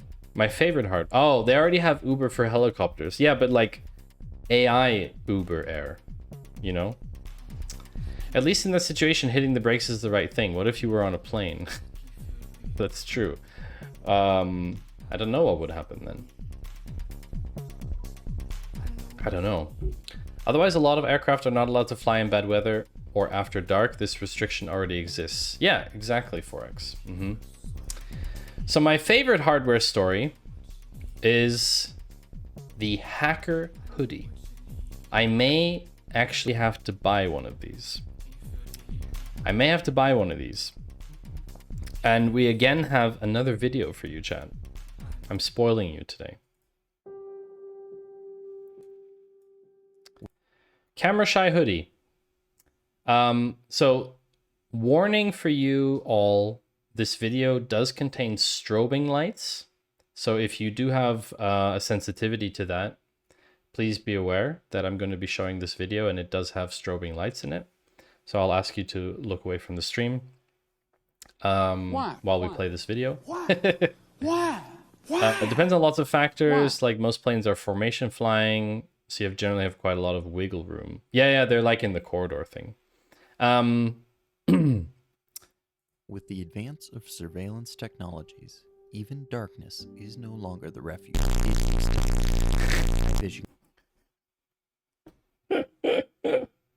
Maybe I should have a general trigger warning for this stream. Cameras are able to observe the world at dusk through the use of infrared light. However, that dependence on infrared light can be leveraged against these systems. But why, Rick? What do you mean, but why? Also, hi, ChedDev. Thank you for congratulations on your milestone of watching 3 consecutive streams this month and sparking a watch streak. Infrared light can be leveraged against these systems. The Camera Shy hoodie is a DIY wearable that allows the wearer to anonymize themselves within the recordings of a night vision camera. So this is very important. It only applies to night vision cameras. I just want to make this clear. Why? Why would you buy this? Why? So that I can be protected at night from cameras. It does so through the use of 12 high-power infrared LEDs clipped into the inside of the garment and programmed to strobe at a rate that interferes with the auto. I'm also just waiting for this thing to just go up in flames, to be fair. Also, first, ChedDev, you're first to the watch streak, maybe? It's possible. Camera systems. It's possible. As the hoodie uses infrared light, when activated, it is not visible to a human observer, but completely blows out the facial features of the wearer to any night vision cameras. Assembly plans and more info available at macpierce.com. Camera shy hoodie. Infrared light. It's strobing infrared light, so it's not visible to the human eye. This was 30 years ago in the MacGyver series. Really? Wow, that's cool. Yeah, I mean, if it's strobing, maybe there's a clear frame, but I think anyone looking at the hoodie with their own eyes would not notice it flashing, and the garment was made at a cost of $200. $200 for a hoodie? $200 for a hoodie seems pretty steep, chat. What if you shine those IR LEDs on your license plate? That I don't know what would happen. Oh, you broke it now. Good job. You broke it. You done broke it. It'd be hilarious if they stumbled onto the right blink pattern to turn on and off TVs. Oh! We're going outside! Blue Squid. Blue Squid, you've just given me the most horrible hardware idea. Why? You've given me the worst idea ever. Make a hoodie that literally is programmed with all the IR channels for all the hoodies, and it just alternates through all of them automatically, and just walk through a shopping center. Walk in front of the electronics store. And just watch all the devices turn on and off. Can you imagine? That would be amazing. Just wander around Costco and just watch everything. That would be amazing. That would be absolutely incredible. That would be so funny. Why don't they just sell a connection so you can add it to any hoodie? Yeah, that would be nice. That would be nice. Pierce, who previously created something called the opt-out cap, by the way, which is a hat that prevents facial recognition, is concerned by a society that is increasingly watching others. Although the irony of you all watching me. What you're describing is already happening. Look for videos on Flipper Zero. Oh yeah, I did see something about that. What is this whole thing about Flipper Zero? It's like a pen tester thing, right? It's like a pen test thing, and that's why it's so popular at the moment. Because it's like a portable multi-tool. Wow, they're expensive. $480? Good lord. That's expensive. That is very expensive. Yes, but that is a tool expressly designed to do stuff, not a clothing garment. It just copies signals? I guess. I don't know exactly. Plot twist. It's actually FBI who are selling those hoodies, and they also come with a tracking device. Technology was sold to us as a convenience, as a way of making our lives easier and better. We'll know when the Amazon packaging arrives, and then we can go right to the door to get it. But now we're sharing every time we get home, every time we have a new person visit us at our house. Pierce accepts that while the hoodie is not completely foolproof, he would ideally like it to be used by people on marches or rallies. I want them to be able to protest without repercussions. But rallies would be during the day, so... what? I don't understand how that would work. I don't understand how that would work. I have a friend who does LED integrated clothing. I might have to follow up on this idea. That sounds very fun, Blue Squid. If you do that, I would love to know. I would love if you would write me if you do that, because I would love to know about that. So yeah. We have finished up our hardware section. That's right, we've arrived at the next section of the Data Cafe. So we've covered the hardware stuff. Who can guess what is coming up next? Because there's a lot of stuff in the news at the moment. I'm wondering if you will be able to guess. Garbage.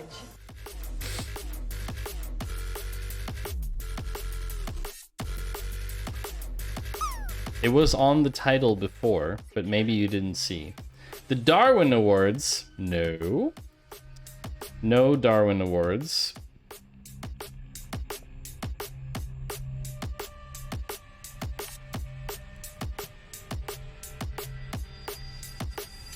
Who's that Pokemon? No. Not Pokemons. 9, also not better. It's not Pokemon, it's not the Darwin Awards, it is not garbage. D4. What's D4? No, next we are going to be talking about various AI news pieces. The first of which... So, we're talking about all the AI news. This is the chunky part. Google has released the next thing. Never mind GPT-4, people, okay? Never mind GPT-4. Google has released Music LM, which goes from text description to music. I think, yeah, we mentioned like in the beginning, in the intro, but I have like a whole series of articles now. I have a whole series of articles, all these ones up here, about various AI things. I don't want to focus on one particular thing. GPT-4 is being talked about a lot, but I want to focus on I want to talk about a few different things. So what is this?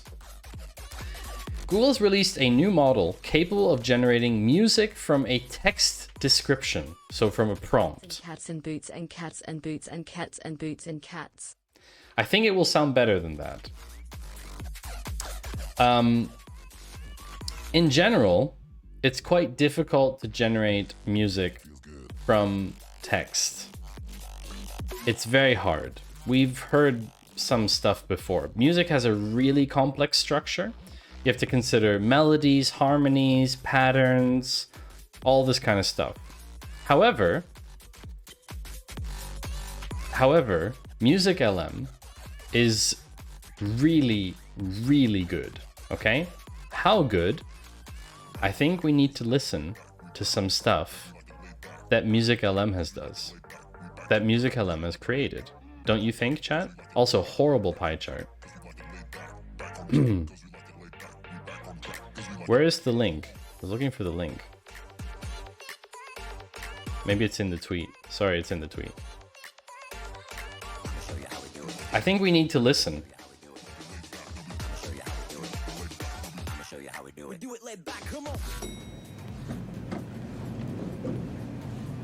What is this? It's Microsoft Excel.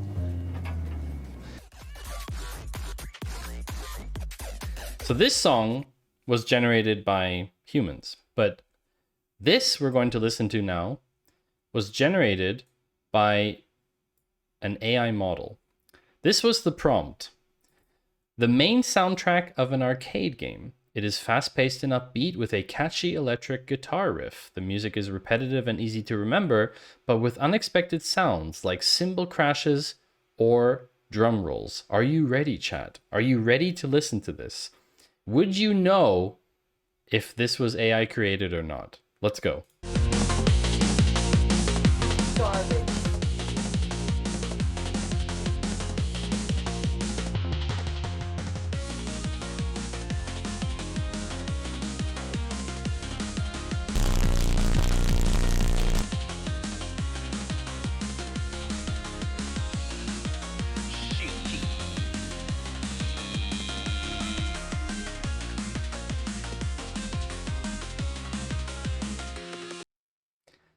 I'm very impressed by that. I don't know about you, chat, but it's pretty damn good. It's pretty good. It sounds better than a lot of stuff I've heard on SoundCloud. Let's put it that way. But that's something really repetitive. What about something like reggae? Slow tempo, bass and drums led reggae song, sustained electric guitar, high-pitched bongos with ringing tones. Vocals are relaxed with a laid-back feel Very expressive. What does this sound like, chat?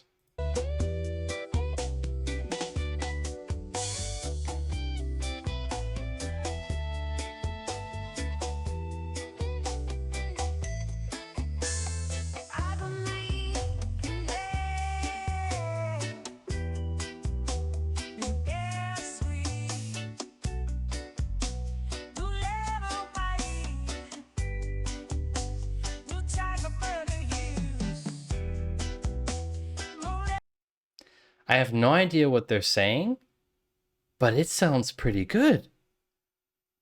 This is from a prompt, chat. Reggae is a terribly generic music genre. But this is the thing, is like, it has really interesting stuff. Until the words came in, it sounds like a vocal representation of extra fingers and arms.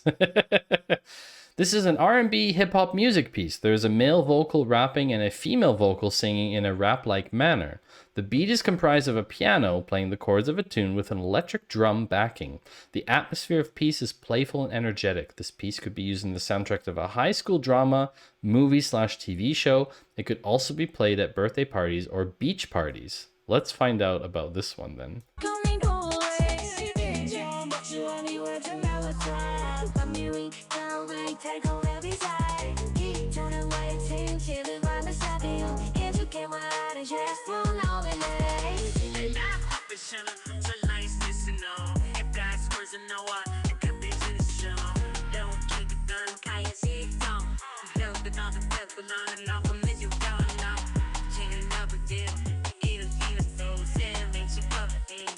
I mean, it's total gibberish. It's total gibberish. The vocals are gibberish, but the beat is actually pretty fire.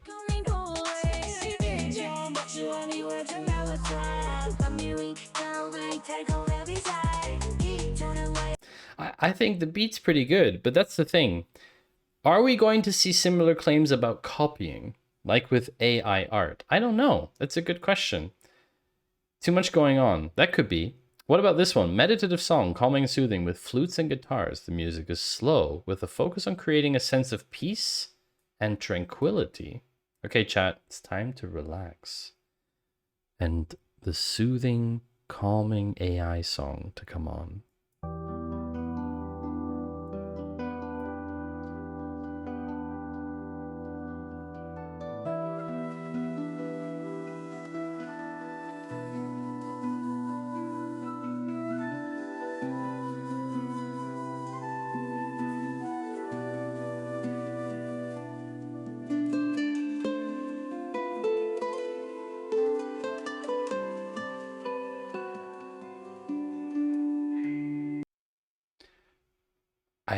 I gotta say, it's pretty good, chat. I think it's pretty good. Some humans are capable of worse. Here's the thing. So, like, I think it depends on what you prompt, obviously. But I also think there are limitations of the model itself. I think the model itself has limitations of what it's able to do and what it's not able to do. I think what's very impressive about this is there are 0 musicians involved. If you would get musicians involved in the prompt process, I think it's like giving artists access to Midjourney. The output is really good. So yeah, it's really interesting. Super interesting. There is actually a service.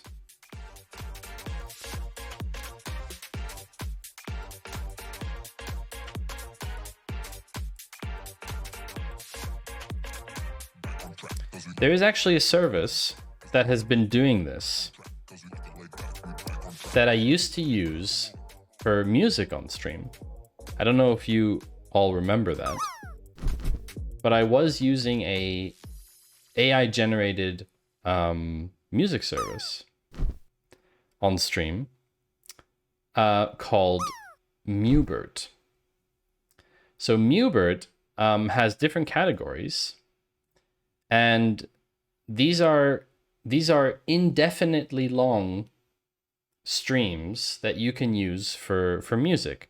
Now, I'm not going to gonna play it in the browser because it is extraordinarily loud, and I cannot change the volume of desktop audio. There's a definite digital element to the sounds. Not sure if that's the AI or just their sound reproduction quality. Could also just be the processing of the stream or something. But yeah, basically Mubert offers a indefinitely long music station, and actually you don't notice the repetitiveness unless you listen to it for hours and hours and hours and hours. And that was the problem that I had of having Mubert on all the streams, was that I kept noticing the repetitiveness. So actually I do have Mubert in the audio music chain. Let me just bring this up here.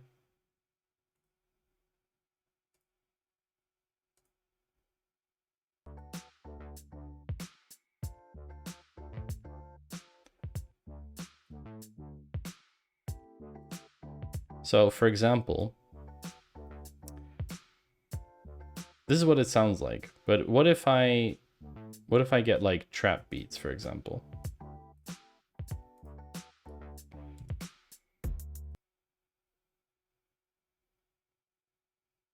Come on.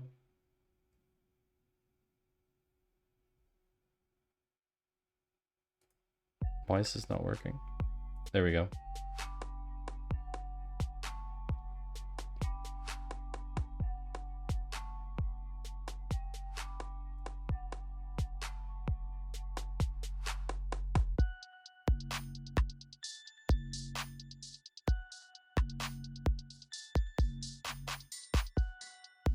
You see what I mean? Like,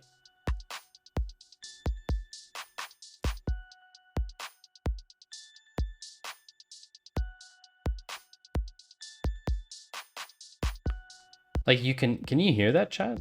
You should be able to hear it, right?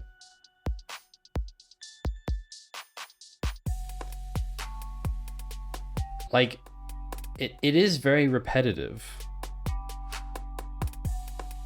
But I guess it works as background music, you know?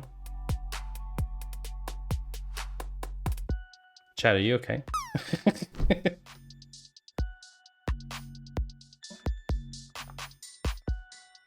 But you know what I mean? Like, it has some repetitive quality to it. So that's why I prefer playing Pretzel, because it's less repetitive, you know? Yes, yeah, so I used to have it on stream for all the time, and I would have it on stream after stream after stream, and I was like, I can't anymore, you know? Are we all dropping to try and land? Congrats, Jay Walter. So yeah, eventually I just was like, nah, I'm not gonna, don't want that anymore. I'd rather have this stuff, the pretzel stuff. So yeah,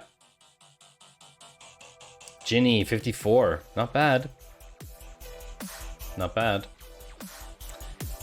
Next piece of AI news, which you may not have read because it only came out yesterday.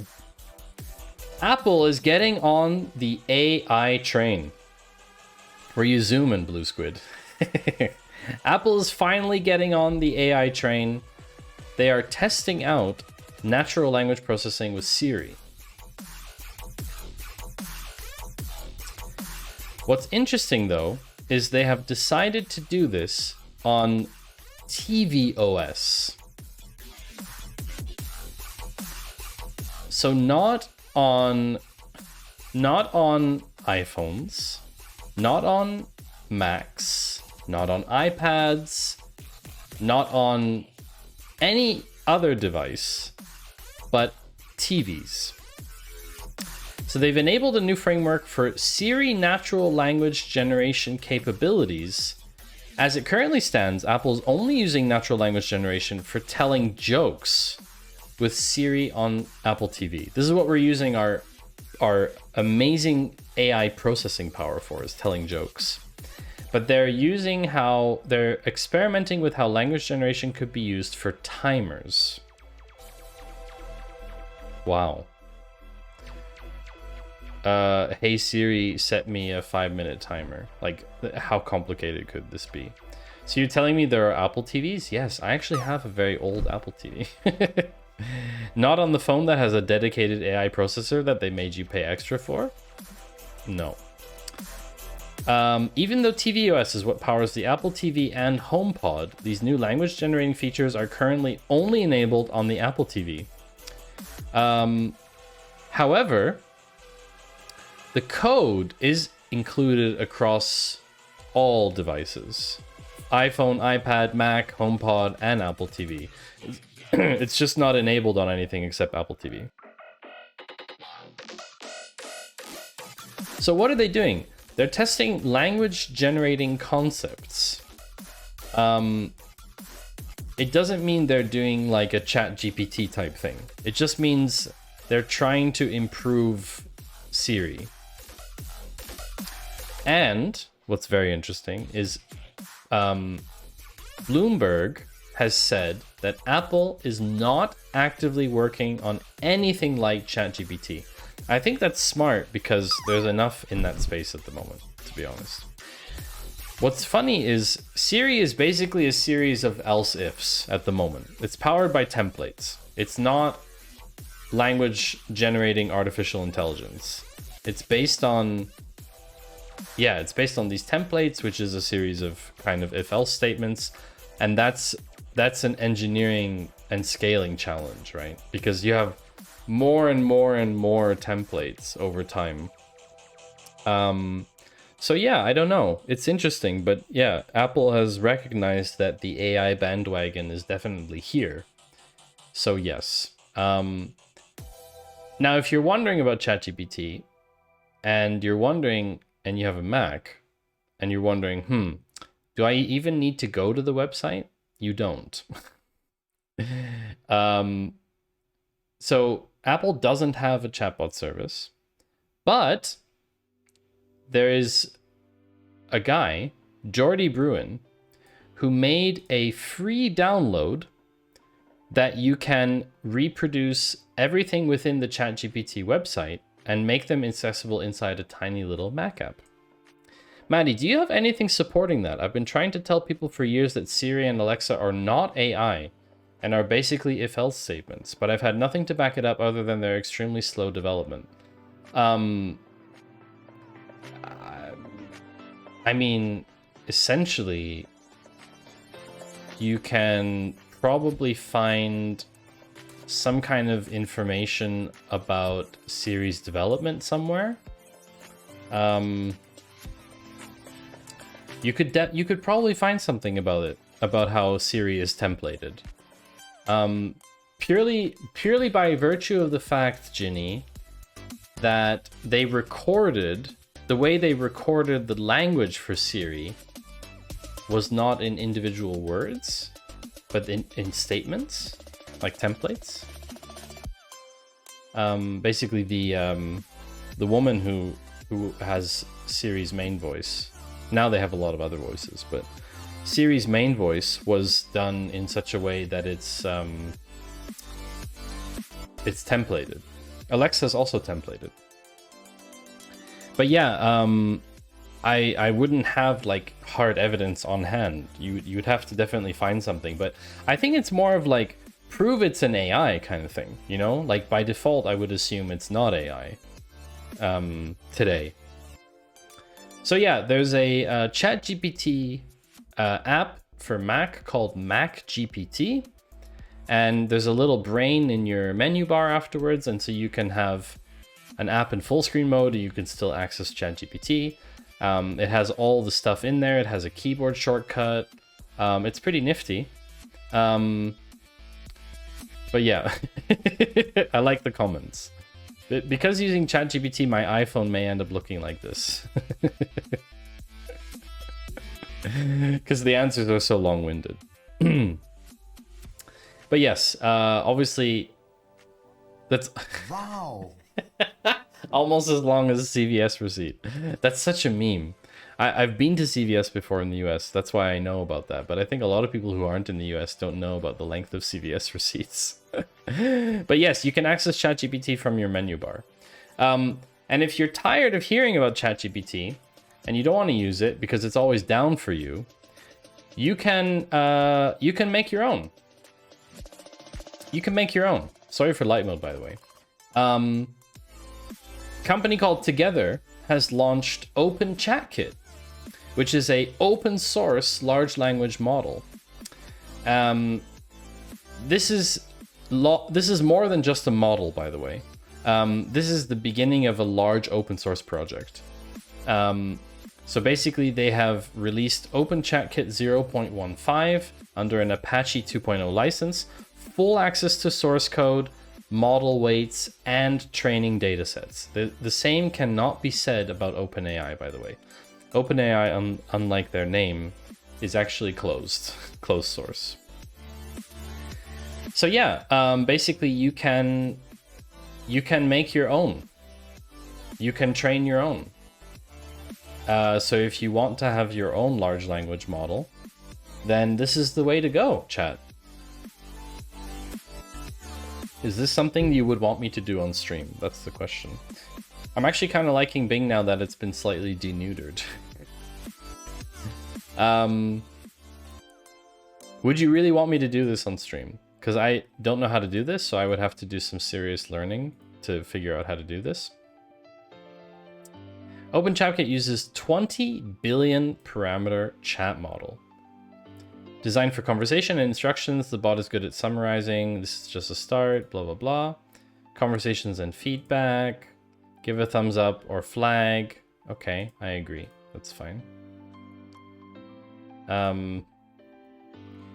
Weigh up the pros and cons of a tech live streamer named Maddie developing their own version of Open Chat Kit while live streaming on Twitch.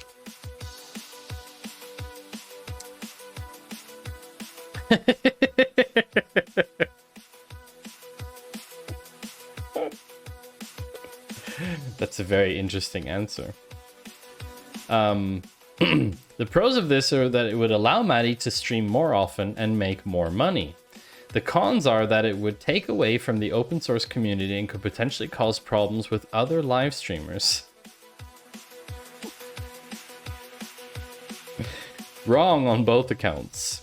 I absolutely want my own personal AI trained on the things I like, that I can use without worrying about the data security of anything I feed it being instantly visible to any other parties. Please explain your reasoning.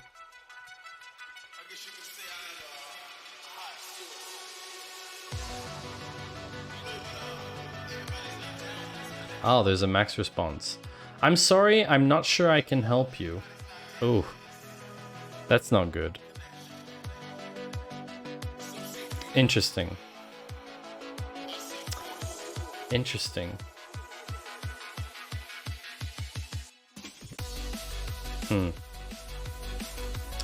Very interesting. In any case, I'll have to consider it, Ginny.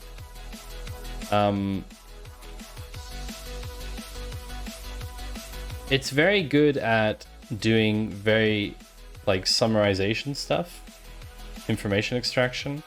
This one in particular, I'm very interested about. Classifying a sentence or paragraph into different categories. Sentiment of a sentence: positive, neutral, negative. This is really interesting. You want to feed ChatGPT or similar data about stuff you're working on, but it has personal proprietary data that would be a data breach. Yes, exactly. You should not do that. So yeah, I'm really interested about the text classification part, particularly because I have a very large text data set that I would like to try out with something like this. And I can't do that with ChatGPT because it won't accept such a large data set. But anyway, Sir T. Drayson, welcome in. Good to have you here. Absolutely, like, there's people recommending, like, oh, put your CV into ChatGPT and stuff. Do not do that. Do not do that. Take out your personal details first, before putting anything into ChatGPT, because that is public domain afterwards. That is just could be anywhere afterwards. How does one be doing on a fine Friday evening? I'm doing very well, TD. We're just covering more data news, and we're covering, at the moment, we're talking about OpenChatKit, which is an alternative, open source alternative to ChatGPT. So you could have your own AI.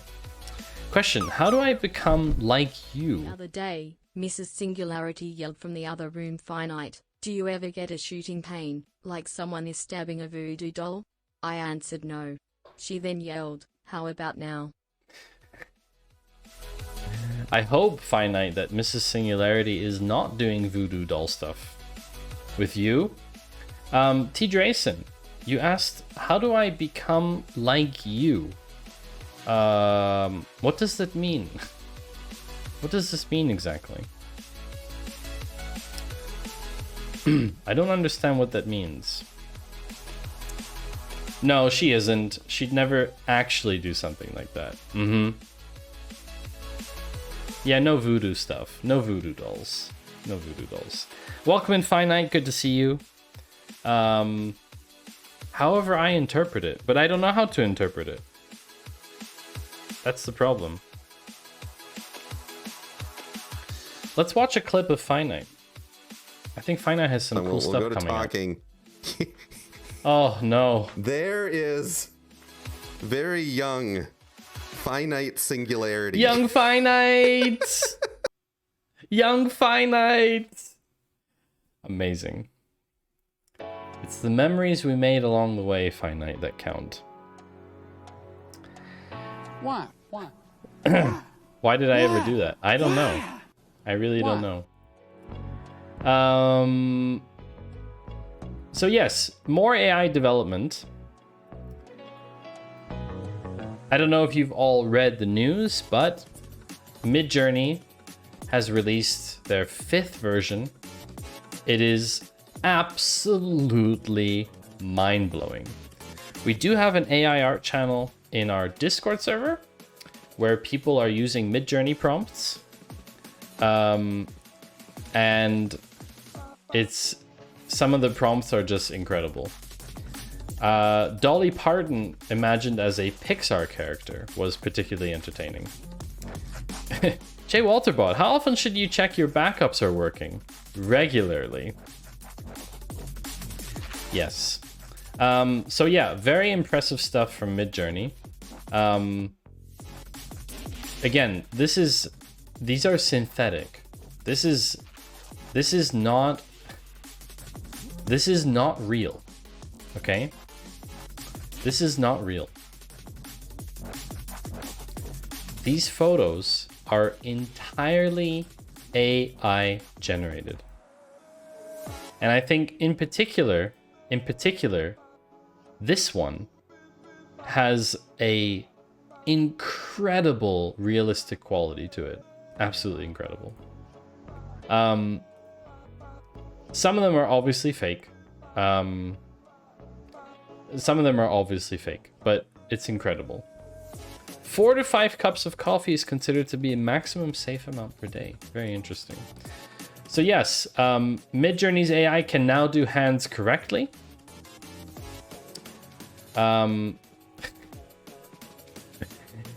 Be extra critical of any political imagery, especially photography you see online that is trying to incite a reaction. Very interesting. So before we get to the next thing, I think we should take a very short break. You just came a mod for RimWorld to generate AI art based on the game's auto-generated sculpture flavor text. Huh, that sounds fun. I mean, AI's everywhere, chat. It's everywhere, there's just so much.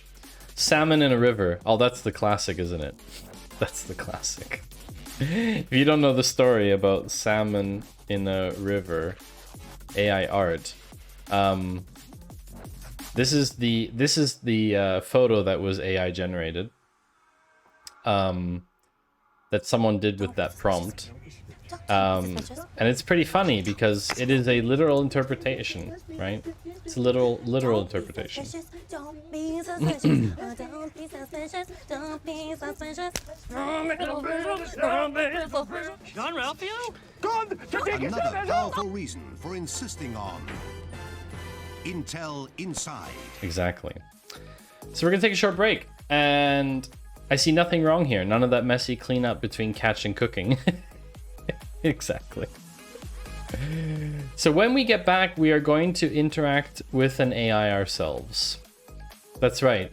We're going to actually talk to an AI ourselves, and it might be a bit creepy. But let's find out. Let's find out.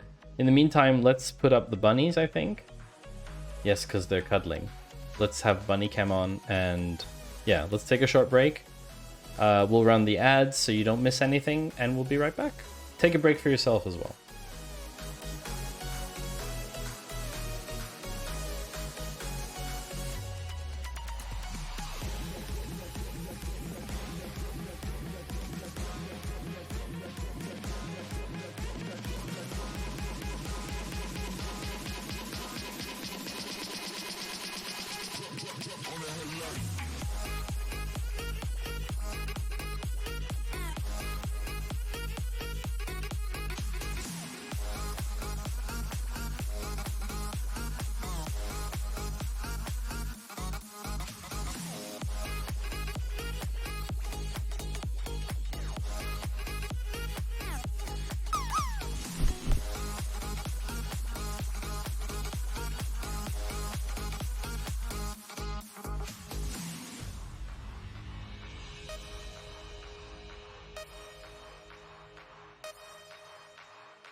Welcome back, chat.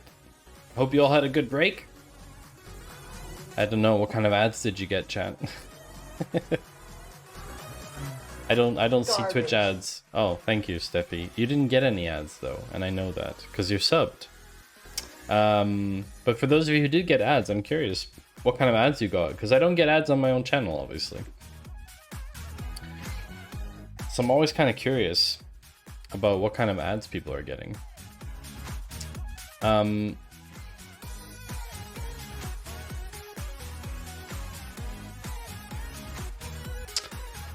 plush bunny to the right is bigger than Ben and Jerry combined.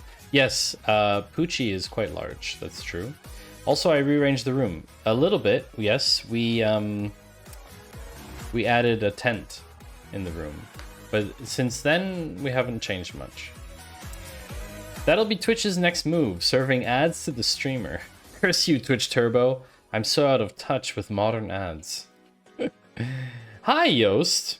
You had beers and lovingly gave your friend a hard time for being late. Gonna need a summary of the last 90 minutes of what I missed while I ate a greasy cheeseburger. You can just read everything on Patreon after the stream, Yost. I think that would be easiest. To be honest. I think that would be the easiest. Also, the WoW guy got stuck. Wow. Look, as he walks away. He got stuck last time. So chat, what are we doing now? We're going into a bit of a creepy segment. Double drop. We're going into a bit of a creepy segment. We are going to we're going to talk to an AI. We're going to talk to an AI. That's what we're going to do. I can't promise it'll be good, but we're going to have a conversation with the AI. Because I think that's where things are going eventually. Like now we're having this chat interface, but that's not enough. It's not enough, chat. I think we need to make it even more real. So I present to you, without further ado, an AI interface with live audio-video experience. I pulled a muscle last summer while I was panning for gold. It was a minor injury. I'm glad it was a minor injury, Karen. It's good to hear. This is DID, a Israeli startup in the AI space that has developed a audio video interface for a chatbot. This is Alice. Alice is waiting for us to talk to Alice. No, we are not touching Replica.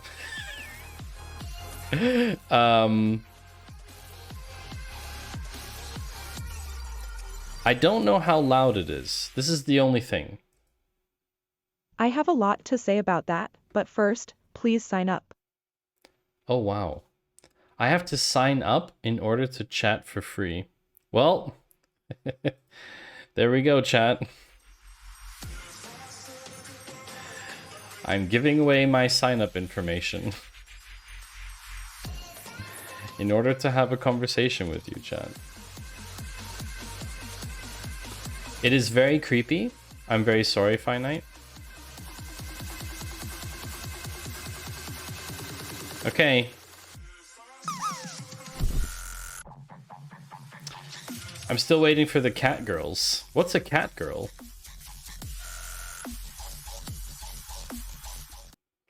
So let's see what Alice says. Alice is taking a long time to respond. Midjourney V5 is incredible. Why is Alice taking... Matthew. As an AI, I don't have feelings like humans do, but I'm always ready and excited to chat with you. How can I assist you today? Okay, Alice. We only have 19 more credits, so we have to make this count, okay? Isn't being excited, that's very true. Isn't being excited technically a feeling? Are you lying? Hi, Ian. Welcome in. We're chatting. I apologize for any confusion, Matthew. As an AI, Stop saying my name. emotions like humans do, but I can be programmed to simulate certain responses or behaviors that may appear emotional. So, while I can't truly feel excitement in the same way that you can, I can certainly express enthusiasm and interest in our conversation. Sure, like Alice is actually interested in this conversation. So tell me, Alice, wait, firstly, please stop addressing me by my first name. And please, and only call me Maddie Two Shoes. Let's see what happens there. Secondly, I wonder if the Alice name is a throwback to the Alice chatbot of the late 90s. Maybe Blue Squid, I'm not sure. The way she looked while saying that was pretty cool. It's very interesting what they've done with this. I'm not saying it's good, I'm just saying it's interesting. Secondly, I would like to know about the pros and cons about using left and right joins in SQL.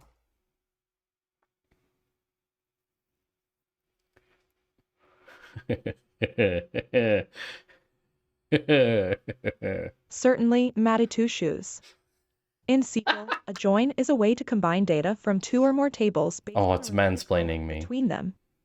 A left join returns all the rows from the left table and matching rows from the right table, while a right join returns all the rows from the right table and matching rows from the left table. The main advantage of using a left join is that it returns all the data from the left table, even if there are no matches in the right table.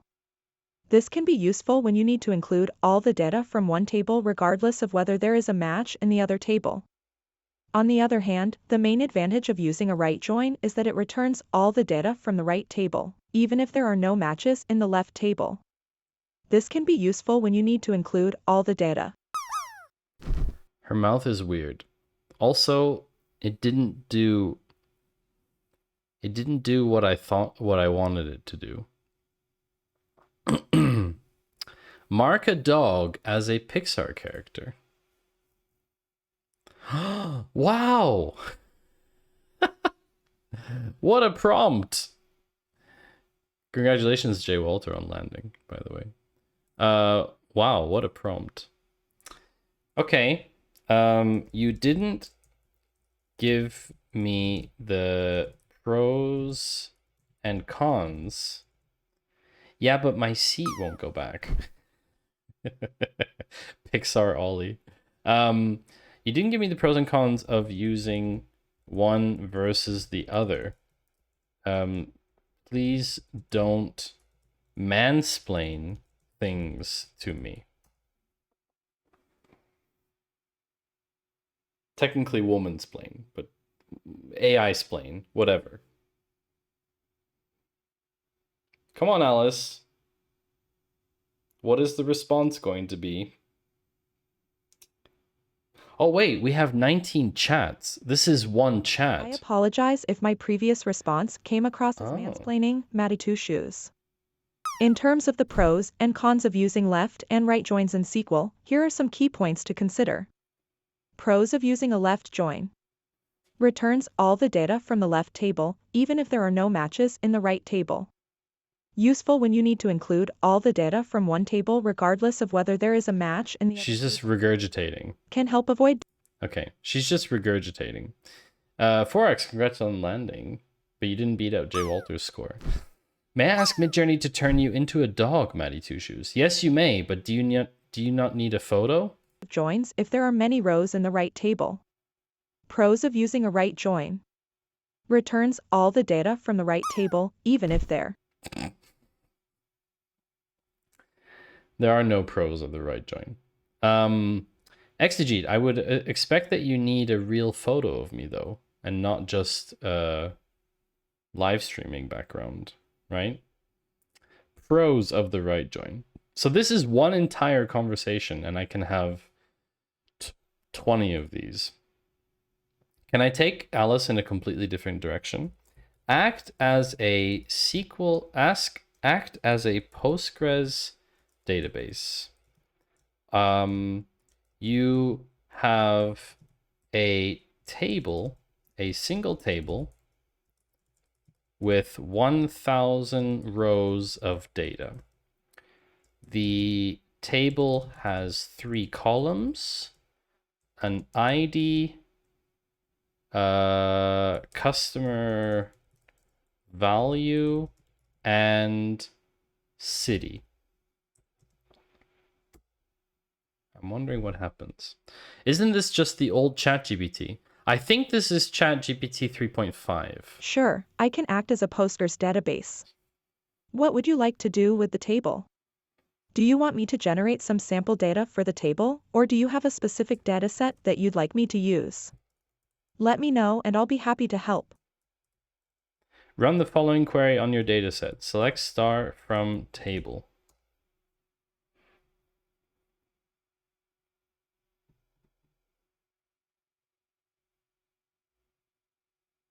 Maybe I need to be more explicit. I'm using your photo used earlier in Discord. As an AI language model, I don't have an actual dataset or a database. However, I can generate a sample dataset for you to query on. Here's an example of a table with 1,000 rows, with 3 columns, ID, customer value, and city. ID customer value city. 100 New York. No, don't read this out. 100 Los Angeles. No. Okay, that's silly that it reads it out. No. Should I let it read it out? Fine. 500 Phoenix. Free content. 600 Philadelphia. 700 San Antonio. 800 San Diego. Sorry, even digital humans get tired. This chat is limited to 6 responses. Let's start a new chat.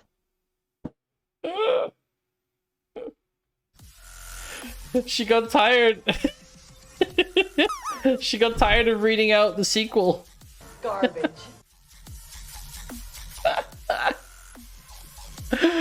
Wow, Alice.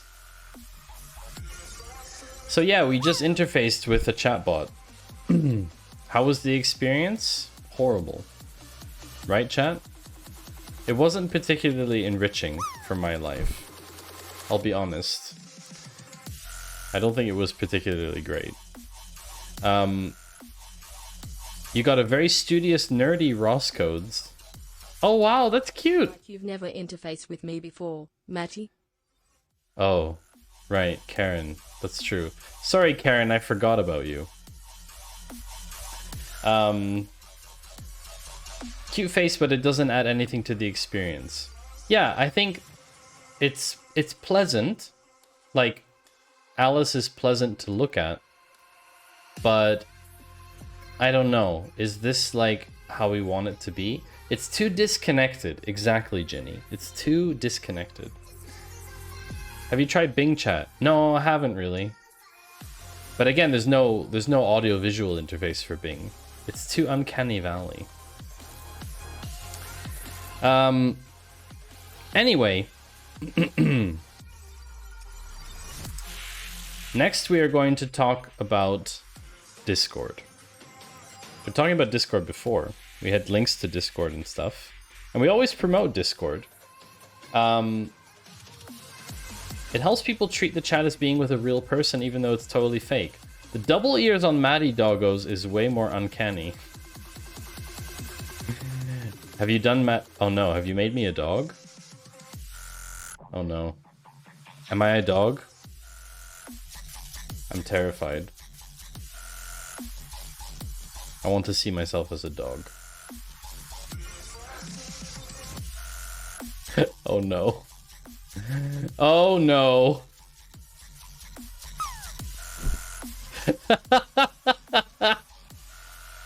What is this? What is this?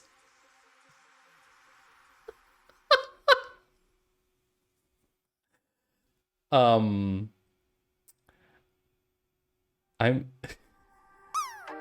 look so sad. I look so sad in all of them. Why do I look so sad, chat?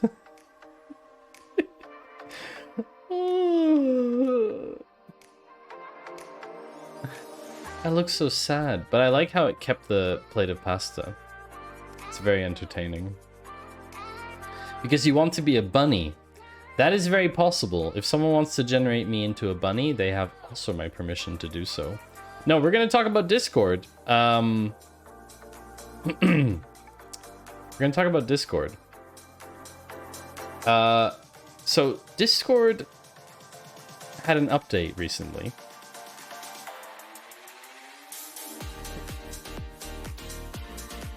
Oh no. I don't think this is working correctly. Oh no. I forgot, Blue Squid. I forgot part of this. I forgot to start Snapcam. Oh, you can blame Finite for that. Blame Finite for that, because we had a call before stream. And I forgot to activate Snap Camera. I'm sorry. I'm sorry for that, Blue Squid. Blame Finite for that one. So what am I? Is nice what I'm supposed to say? I wonder what disappointed dad is gonna think of. Happy 420, everyone. I don't think. Ooh, really? DD, you're approving, huh? Ooh. So, Discord's privacy policy last month, before it was updated, said that it would alert users in advance if the company ever started storing contents of video calls, voice calls, or channels.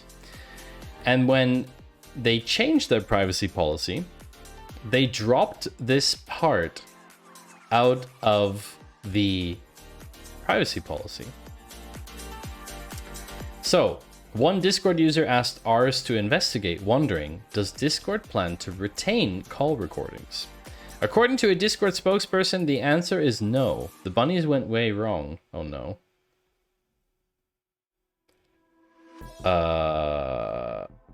I'm very confused.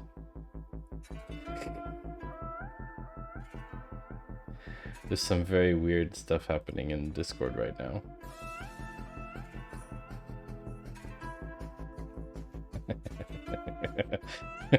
There's some very strange stuff. There's some very strange stuff happening here, chat. There's some very strange stuff happening here. Why am I becoming like half bunny, half human? Anyway, so apparently Discord is not going to store garbage. There's not been a change in Discord's position on how we store or record contents of video or voice channels. At least you're happy about it. Yeah, I am happy about it. In the photo, at least. The third one is definitely a bit creepy. So basically, there was this whole Reddit thread about people saying, oh my gosh, they're going to start recording us and storing it, blah, blah, blah, blah, blah. But the reality is, this is good news, right? Oh, 99.48! Oh my gosh, that is very close. That's very close. So close. We may build features that help users engage with voice and video content like create or send short recordings. Imagine if the bot gets 100. That would be very sad, wouldn't it? Would be sad. Would be so sad if the bot got 100, because it's like, of all the people trying to get 100 in the chat, and then the bot gets it. Go, Ian, go! Go! You can do it! Nope. Missed the target. So yes, the reason why people were a bit concerned is because Discord doesn't have a very good record when it comes to privacy. Last year they were fined 800,000 euros because they didn't close out voice rooms when Windows users clicked the X. Users actually stayed logged in to the voice rooms, which continued running in the background and could actually transmit private conversations that the users didn't know about. So yes, 65 comments. Ugh, why does it reload this? Recording and storing calls would not be as creepy as hell, but something I don't even see what value they would get. Makes sense for an oppressive state to do it, but what value would it be to Discord? Who the hell is doing all this stuff on their TV? What? What do you mean? On their TV? Yoast landed for 59. Okay. Hi, Loka. Welcome back to the stream, Loka. It's good to see you again. That's a cute bunny emote. Who is that? Sarian. That's cool. There's lots of bunny emotes on Twitch, I guess, huh? I have my own bunny emotes. Of course. I have like I have bunny emotes. Look. I have bunny emotes as well. What do you mean, Ginny, but doing stuff on TV? But anyway, yeah, so Discord is not going to store call recordings, okay? It's very clear. What are the bunnies doing? Causing mayhem.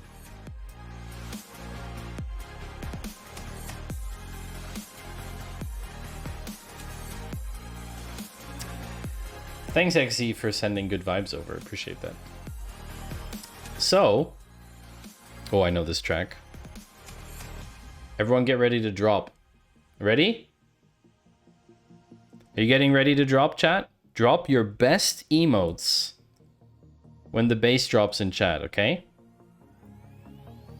I thought I heard something saying about Discord keeping voice chats open. Ah, no. They were keeping it open when you didn't click the X. Okay?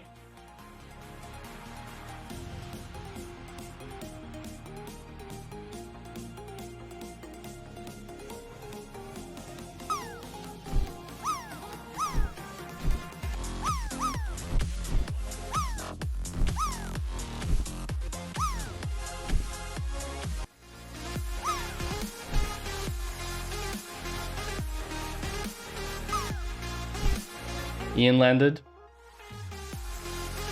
And Secretary Cardona. Ginny landed. Mayor Bowser. Oh, and Chancellor. Loka might land. You know, thank you for Nope. joining us as well. And for families across the country. So close. So, what else is news? Well, this is kind of interesting. I thought we don't have earthquakes in Switzerland. Or at least not severe ones. However, as it turns out, we do get some severe earthquakes in Switzerland. Or could get severe earthquakes. And this is why now there is a new seismic risk model that came out just a week ago. And it is the first ever national seismic risk model. And we have a Swiss Seismological Service, the SSS. Why is it always in front of my face? This is what I don't understand. So, apparently, the worst damage to buildings would occur in basically all of the cantons. Bern, Valais, Zurich, Vaud, and Basel City, which is pretty much all of them. Good thing it's 3 S's. 2 S's might be awkward. That's very true. Due to the size of these 5 cities, many people and assets would be affected by an earthquake. They predict that the destructive earthquakes in Switzerland over the next 100 years could cause economic damage somewhere between 11 and 44 billion. So less than the bailout of Credit Suisse, just to be clear. The bailout of Credit Suisse was 50 billion. Okay. So 150 to 1,600 people could die, with 40,000 to 175,000 homeless. So basically, in 2022, we had around 900 earthquakes. 900 earthquakes. Now, I didn't know we had that many earthquakes in Switzerland.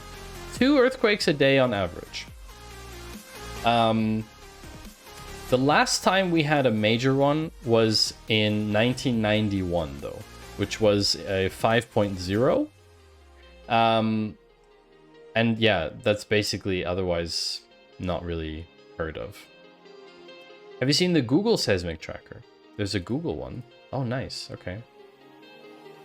Google has developed a way to circumvent costly infrastructure to detect seismic activity, all with Android smartphones. Nice. That's a related article. I'll include that in the Patreon recap as well. I think this is the plot for a new sci-fi channel made for TV movie. Okay. Very nice. So we've talked about various AI news. The seismic risk model uses artificial intelligence. That's why it's included in the AI news sector. Thing is, though, a fair number of places fall into a lot of earthquakes, but nobody knows about them. That's probably true, Blue Squid. So we talked about AI, and I like to talk about something else in this segment, even though it's strictly speaking not super duper related to data. Does anyone remember what the topic was that was in the footer? I don't know if you remember, chat.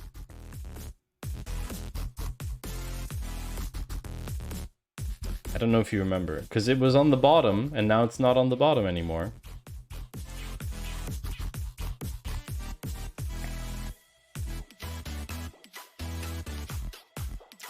You remembered a few minutes ago.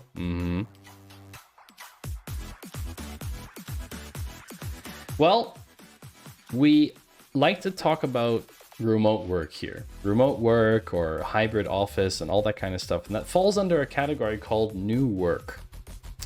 And so, in the new work category this week, there are 2 articles. The first of which is about Amazon doubling down on return to office. You'll notice that Gurgly Oroz, this person, is the same person that commented about Loom's leak. I found that very interesting. So Amazon is doubling down on RTO. So on 17th of February, Amazon announced its new remote work policy. From 1st of May, employees are expected to spend at least 3 days per week in the office. The reason we talk about this kind of stuff here is because a lot of us work remotely or hybrid.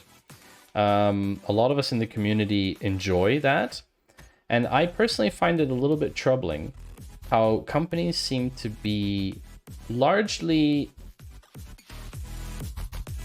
avoiding this topic by just making blanket rules that should apply to everyone. So, I shared insider details on the unprecedented pushback that this new policy has received. A big part of the pushback came because of 3 reasons. Many employees accepted offers from Amazon with the understanding that their position will be fully remote. 30 to 40% of Amazon's current staff was hired in the past 18 months. Based on an engineer I talked with, looking at the old fart ranking, which is a system that shows what percentage of employees were hired after you. How can we make it not apparent we're doing layoffs? Oh, I got it. Make the devs come back into the office.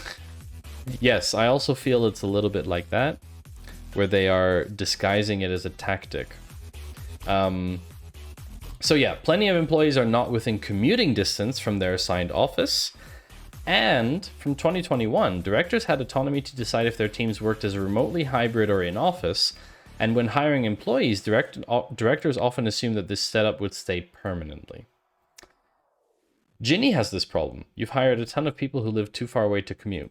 And this is the problem, right? This I can totally understand, right? You don't live within commuting distance from an office. You could debate for a long time about what commuting distance should be. But when you're asking employees to go 3-4 hours each way, I think that's beyond reasonable, right? It takes me 20 minutes to get to work currently. So 30,000 employees of Amazon signed a petition to get the RTO policy reversed.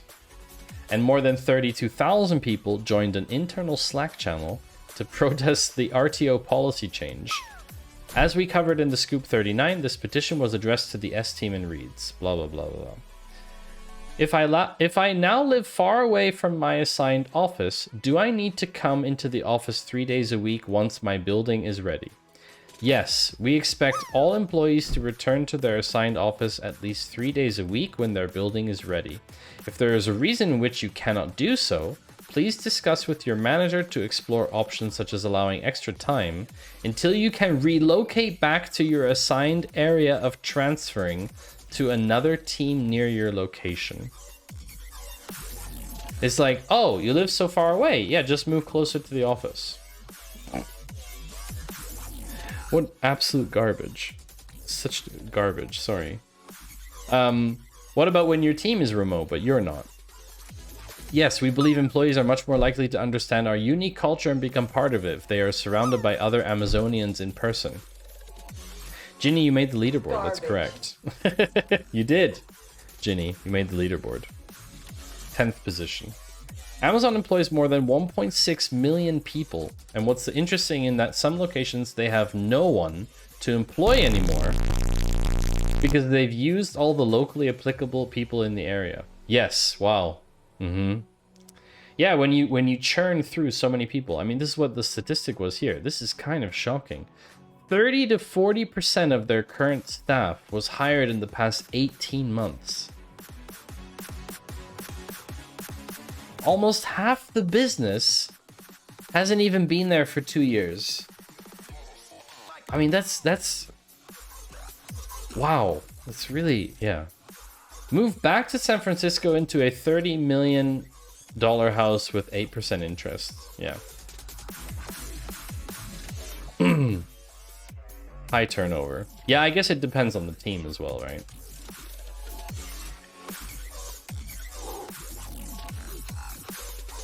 But anyway, here's the thing, right? This is their decision. I don't work for Amazon, right? I don't understand their decision-making process. I don't understand how they take decisions. I don't understand what they weighed up. What is interesting, however, is that there is a real problem with remote work. Even in companies that say, fine, you can work remotely, there is another problem. And that is the productivity paranoia. I actually like this term. So basically there is, in the wake of the pandemic, there is widespread distrust that has plagued the virtual and hybrid work environment. Now, this is not a new thing. That's right, Ginny. It's not a new thing.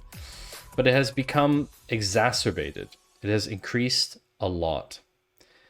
Good morning, and so on until the 36th person types good morning, and the workday can begin.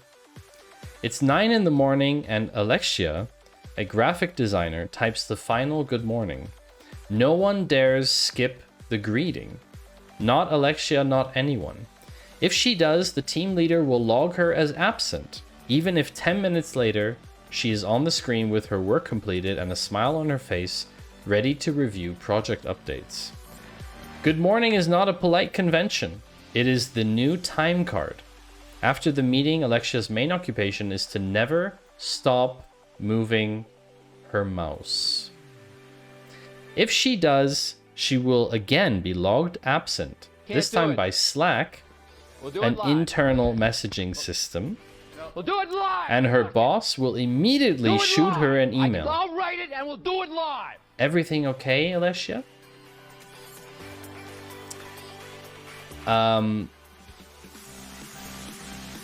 This is absurd for me to hear this, to read this. It's absurd to me. This is productivity paranoia. This is where businesses are convinced that people are constantly trying to cheat and not do the work. And yes, Dev Panda, who works like that? Constantly moving their mouse. Like, why is this a productivity metric? So this article is really good. Obviously, it's going to be linked in the Patreon repost. At least they're not turning on her webcam in this scenario. That's true. But let me show you this. A survey reported 9 out of 10 large US companies have installed employee surveillance software. And boss is paranoid that their work from home subordinates are doing everything they can to do as little as possible. It doesn't matter what their productivity reports say, paranoia is a perception, a feeling. It doesn't need to correspond to reality. So this is the thing, right? This is the thing, right?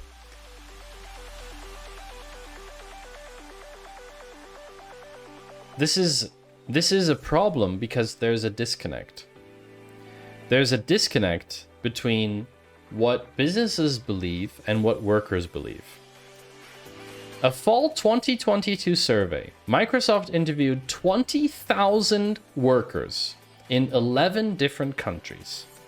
87% of them thought they worked just as efficiently from home as they had in the office. But when Microsoft asked the managers, only 12% of them believed their teams were more productive when working remotely. And this is the problem. There's a disconnect.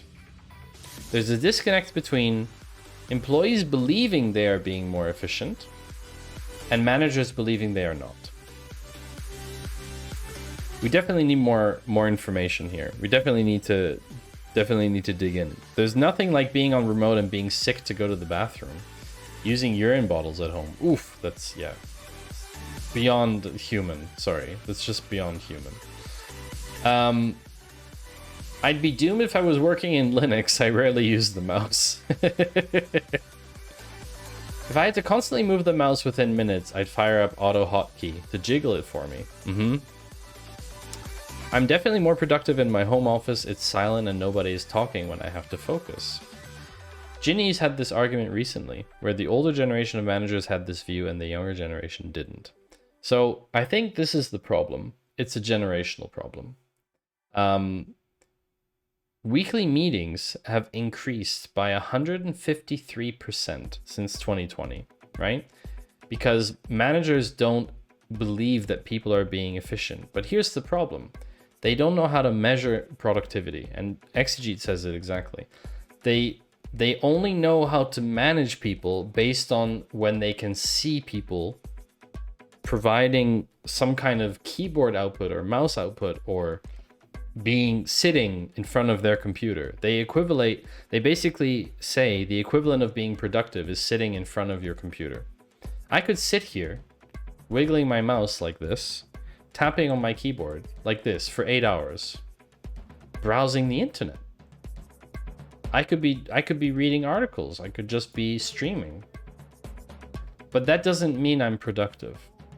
And this is the problem, is that they don't know how to measure productivity correctly. So there was a thing here. There was a section here. It's a very long article.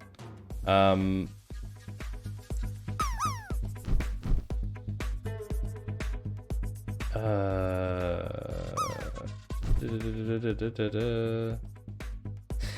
have some extremely high accuracy data on minute-by-minute activity, and you can see that people at home take less breaks, less coffee breaks. They go to the toilet less, they're quicker.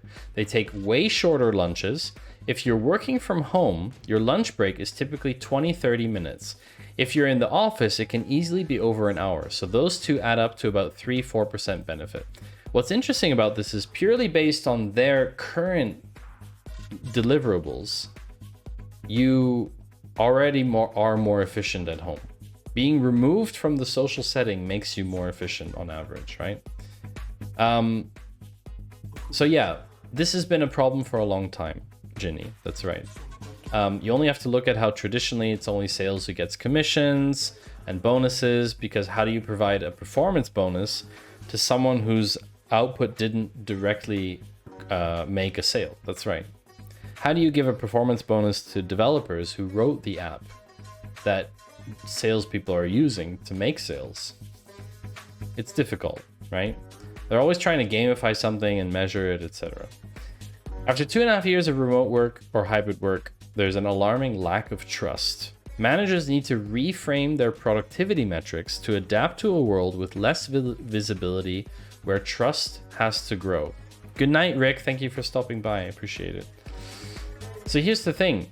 Time is the most common productivity metric because it's so simple, right? It's just easier to count the number of hours spent in an office than it is to like try and evaluate the value of an idea, you know? Forex says, my boss just makes sure I'm happy. He doesn't assign work or control it because everyone is happy with my work.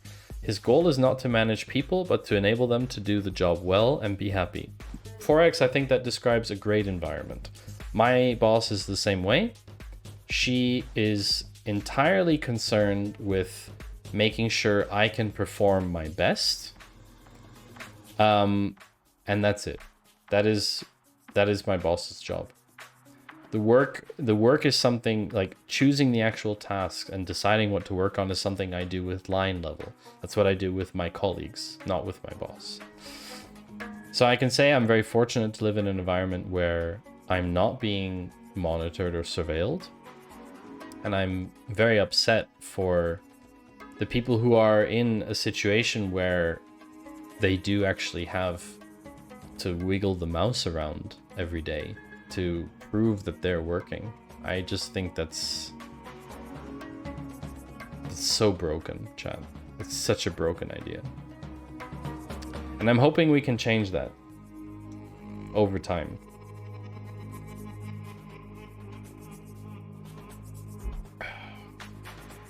I'm glad to hear that, Yost. In 30 years of working, you've never had a boss like that.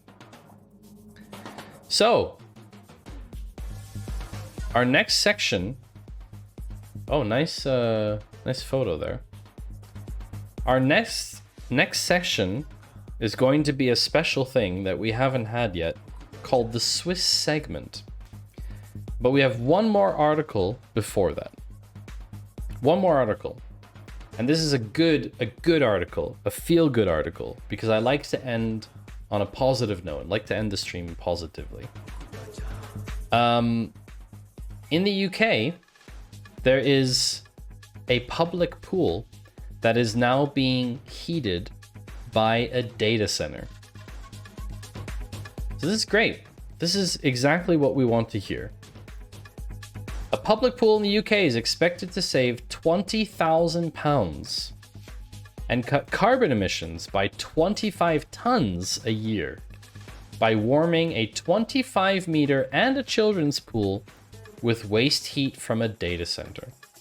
From a startup. Y'all heat your public pools? Yeah, I mean, they have to, right? I mean, it did take a long time. Data center owners have long tried to limit the impact of heat emanating from their machines, with some going as far as to submerge servers in water. Deep Green is a newcomer in the data center heat game and is making its entrance notable by putting a monetary figure on potential savings, which are fueled by the heat's low rate of free. This is nice, really nice. So basically, Deep Green has all of these machine learning and AI companies, right? That needs all these resources. And they have this system with high performance, and the high performance cluster swimming pool has 12 4 CPU cards and could be used for cloud services and video rendering. Very nice. The server is about the size of a washing machine. The computers are submerged in mineral oil. Again, why mineral oil? Because it conducts no, it doesn't conduct electricity like water. It captures the heat that gets transferred into pool water with a heat exchanger. The pool still has a gas boiler to boost the water's temperature if required. It claims it's transferring 96% of the energy used by its computers. Wow. Which reduces their the pool's usage by 62%. Nice. Really nice. Indoor ones, outdoor ones, rarely if they're public. Yeah. No, this is really cool. I really like this. And I think, honestly, this is probably like the way to go. I think that we should be using the heat from our machines more cleverly not only for swimming pools, but just in general. What about heating water for, you know, like, yeah, there's the this couple companies coming out now that are heating water using data center heat, etc. Yeah, we should make a lot more use of waste heat, for sure. We definitely should. Because the thing is, it's like data centers are a massive, massive energy output, right? It's just a huge thing. I guess it's about location, right? Data centers have to be protected a lot of times, like they store data, right? So there are privacy concerns and stuff like that. But yeah, Forex says there was a startup that put crypto mining machines in houses to heat them in the winter. That's nice. Yeah, particularly last winter, right? Where the heating prices went through the roof due to the war in the Ukraine. Among other things, like in the UK, the heating prices were nuts. I think this would have been really smart. Oh, this is interesting. So in 2025, there's a 1,300 apartment residential area that will have no choice but to accept at least some of their heat from a server farm nearby. Wow, this is nice. Okay. And this, yeah, again, here, physically close, 500 meters. Yeah. 57% of data in data centers is cute dogs and other animals. Is that true, Yoast? Still are nuts. Yeah. Even with the price cap being extended. Ah, was it extended? That's nice. Hi, Billy. Welcome back to the stream. Good to have you. So yeah, this is a nice article, a good feel-good thing. Community heating systems are a thing in the Nordic countries. Piped hot water from local industry. True.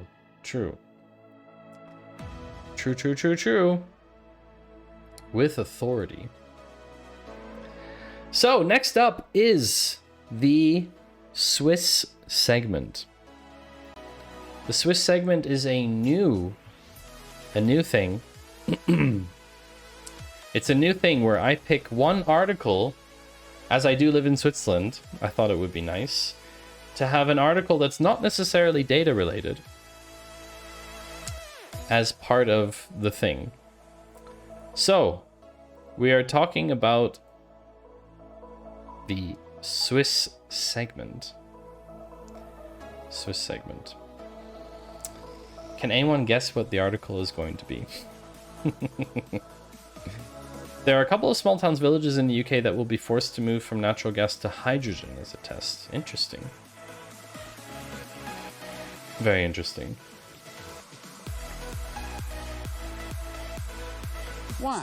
Sir, why did the data analyst cross the road? Why did the data analyst cross the road? To analyze the other side. I don't know. Schweizer report. It's about snow. No.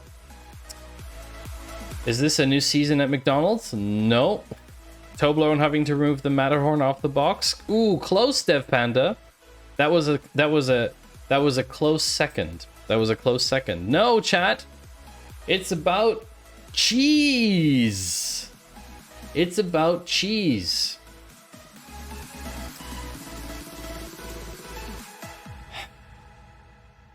The US has denied exclusive Gruyere rights to Switzerland and France.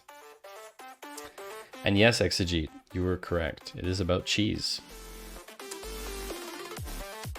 So Gruyere is a region in Switzerland and France. You're correct, Exegete, yes. Uproar in the cheese community after a ruling that Gruyere can legally be used to describe the popular cheese regardless of where it's made. Oh, I'm angry about this one. Very angry about this one. The beloved cheese is traditionally from the Gruyere region of Switzerland and France, so it crosses over the border, where it originated, but a US appeals court has said the name Gruyere can be used for any delicacy of its type. Oh my gosh, what is happening? Bunny's doing crazy things again. That wasn't there before. Oh wow, that was a big jump. Oh wow. I need to put a stream marker. That was a big jump. Jerry just jumped. What is going on? Oh, he's trying to rip up the gate again. Remember when I told you, chat? This is like the part of the evening where they get hyper and do stuff.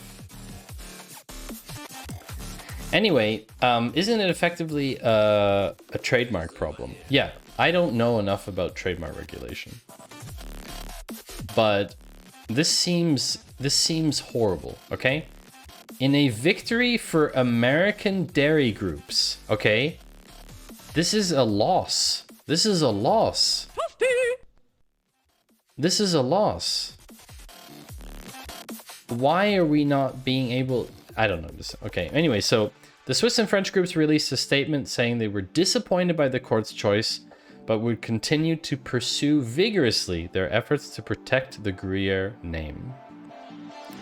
The US dairy community is celebrating, saying the decision was an outstanding result for manufacturers and farmers here in the United States. Yes, big milk. I also feel like having this regulated in the US is weird. And this battle has been going on for a long time. So this is like champagne. Yes, it is like champagne. Champagne. Which is champagne. So like champagne. Yeah. Jerry, stop trying to climb, silly. You're not getting behind there. Look at him trying to climb up the wall. Why? Why?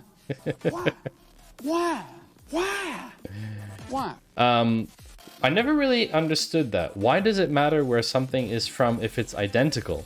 So that's the thing, right?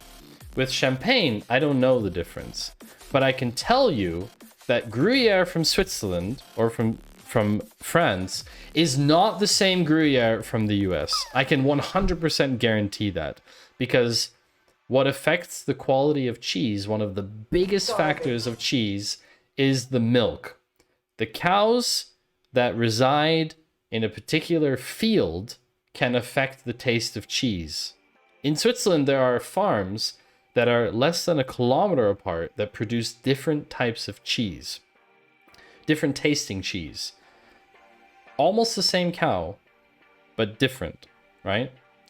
So yeah, there's disputes all over the place, but this is the Swiss segment. This is what we're talking about. Also, Exegete 9879, congratulations on the land. So, there are 3 new segments that we have as part of the show. This was the first one, the Swiss segment. There will now be a second segment. This segment is called the... Oh my gosh, the drop game is here. This segment is called Random Pick. Once the drop game disappears. So much change, I can't keep up. So Random Pick is this new part of the segment of the Data Cafe. It is the end of the Data Cafe, where we go through three new segments. The first one is the Swiss segment. The second one is the Random Pick. What is the Random Pick? It is something that I see online that I want to share with all of you because I think it's funny or entertaining or interesting in some way.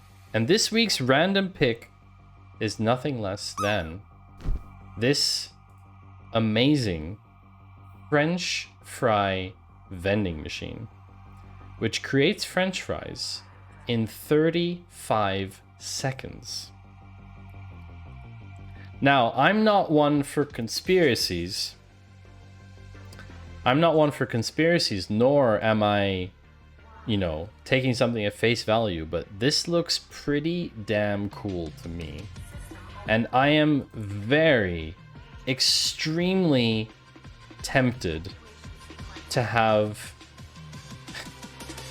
a French fry vending machine in my house. I think they're a bit expensive. I think it's an air fryer. I'm not entirely sure how they do it. I think it's proprietary. How can you triple cook chips in 35 seconds? So I think it is very, yeah, it is very proprietary. But if you contact them, they promise to answer you in 5 minutes. So even now, at 12 past midnight, now we have floof.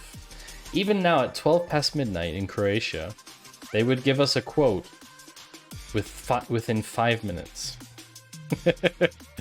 But anyway, yeah, thank you for your message, exactly. I'm kind of tempted, chat. I just think it's very interesting. It is the official world-class world record for fastest frying speed. Sorry, not interested. Please respond faster than your vending machines. Rinsed. Bam. Absolutely rinsed. Absolutely wrecked. So anyway, that is the random pick. I can't tell you much more than this. I saw it. I thought it was funny. The quote is, "Why are you calling me after midnight? I'm trying to sleep here." The third section is called Twitch News. Now, I'm not trying to take over from Zach Bussey, okay? Zach delivers the news how it should be delivered. However, I will, because the Data Cafe is every 2 weeks, I thought it's nice to include one major change from Twitch or something Twitch related. And actually, it's kind of fitting. Oh yeah, we could see a clip from Zach. Why not? Thanks, Steffi. Terrorist attacks at TwitchCon, orchestrated by me, and out of context clips are a thing for Zach. Definitely. I don't know if you saw the news, but yesterday it was announced that Emmett Shear, the CEO, former CEO of Twitch, has resigned. Effective immediately.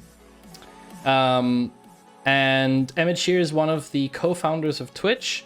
There is a blog post about Emmett's time at Twitch, which was 16 years. It's a very long time. Emmett wrote a post, thanking everyone for the time, etc., etc. Dan Clancy is now taking over as president and as CEO, sorry. And yeah, so I thought it would be nice to just include this as a informative piece of news and to give you my take as a streamer. And my take is very simple. I don't think anything will change. I don't think, particularly for tech streamers like me, I don't think anything will change at all.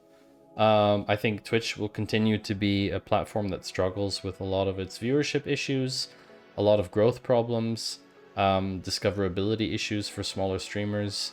Here we are, over 2.5 years of streaming, almost, and we barely crossed the 1,000 follower threshold. I believe there is a lot more interest in data analytics than 1,000 people on Twitch. But yeah, that is just the reality of things, that it's a very saturated market.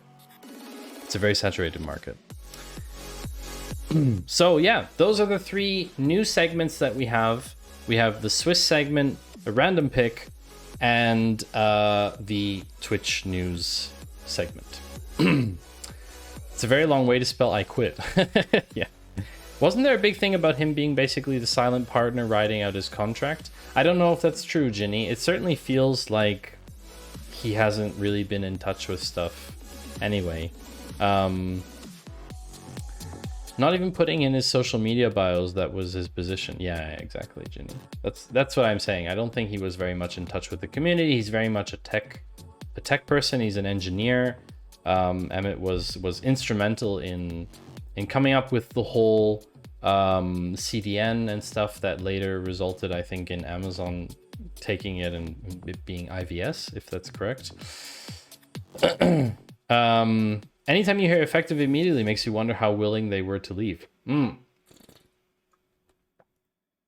Emmett does say, with the birth of his son now, he has different priorities, which is understandable. So yeah, I think it's maybe things will change on some macro level of Twitch that we don't fully comprehend. But I think for us as viewers, I think for me as a person, as a streamer, I don't think anything is going to change, to be honest with you. So yeah, oh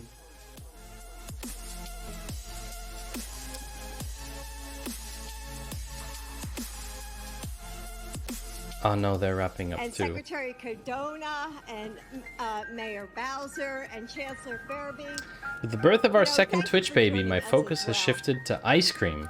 And for families across the country. Oh dear, they're raiding. That's very unfortunate. Let's go find someone to raid, chat.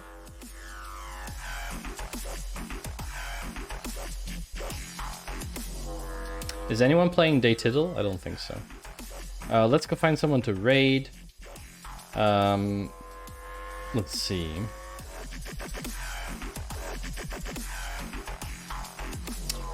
Irish John. Irish John is live. Yep. We haven't raided Irish John in a while. I would love to raid someone who's maybe we don't know, like a new person. Maybe not like game dev.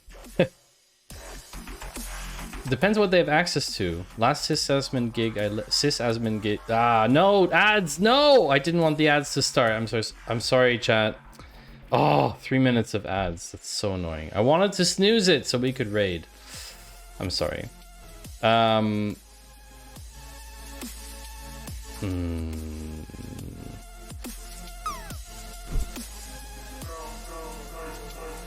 is so weird. Don't start the ads. I can't snooze them. I can't stop them. But anyway, well, let me wrap up then. Nobody is mod here. It probably won't happen anytime soon. Yeah, let's go pay a visit to... pay a visit to John. Zach was pointing out the other day, if the 3 minutes of ads starts and you join the stream 2:59 into the ads, you get a full 3 minutes from that point forward. Really? Really, Finite? Yikes. Really? Oh, that sucks. Wow, okay, that's bad though. That's super bad. Oof, I did not know that. Wow, that's good to know. Thank you for telling me. I totally missed that. Thank you to everyone today who joined, who has... We're in ads right now, but I'm very sorry about that. Thank you, Exegete, for resubscribing. I appreciate it. It makes one consider the math. Yeah. In that case, it would be better to run smaller ads more frequently. Or turn them off completely and just do pre-rolls. It's kind of interesting. Thank you to SSH2001. Good luck on your test. Dan is bored, Zemdo, and Queen Warrior for your follows. That about does it for today.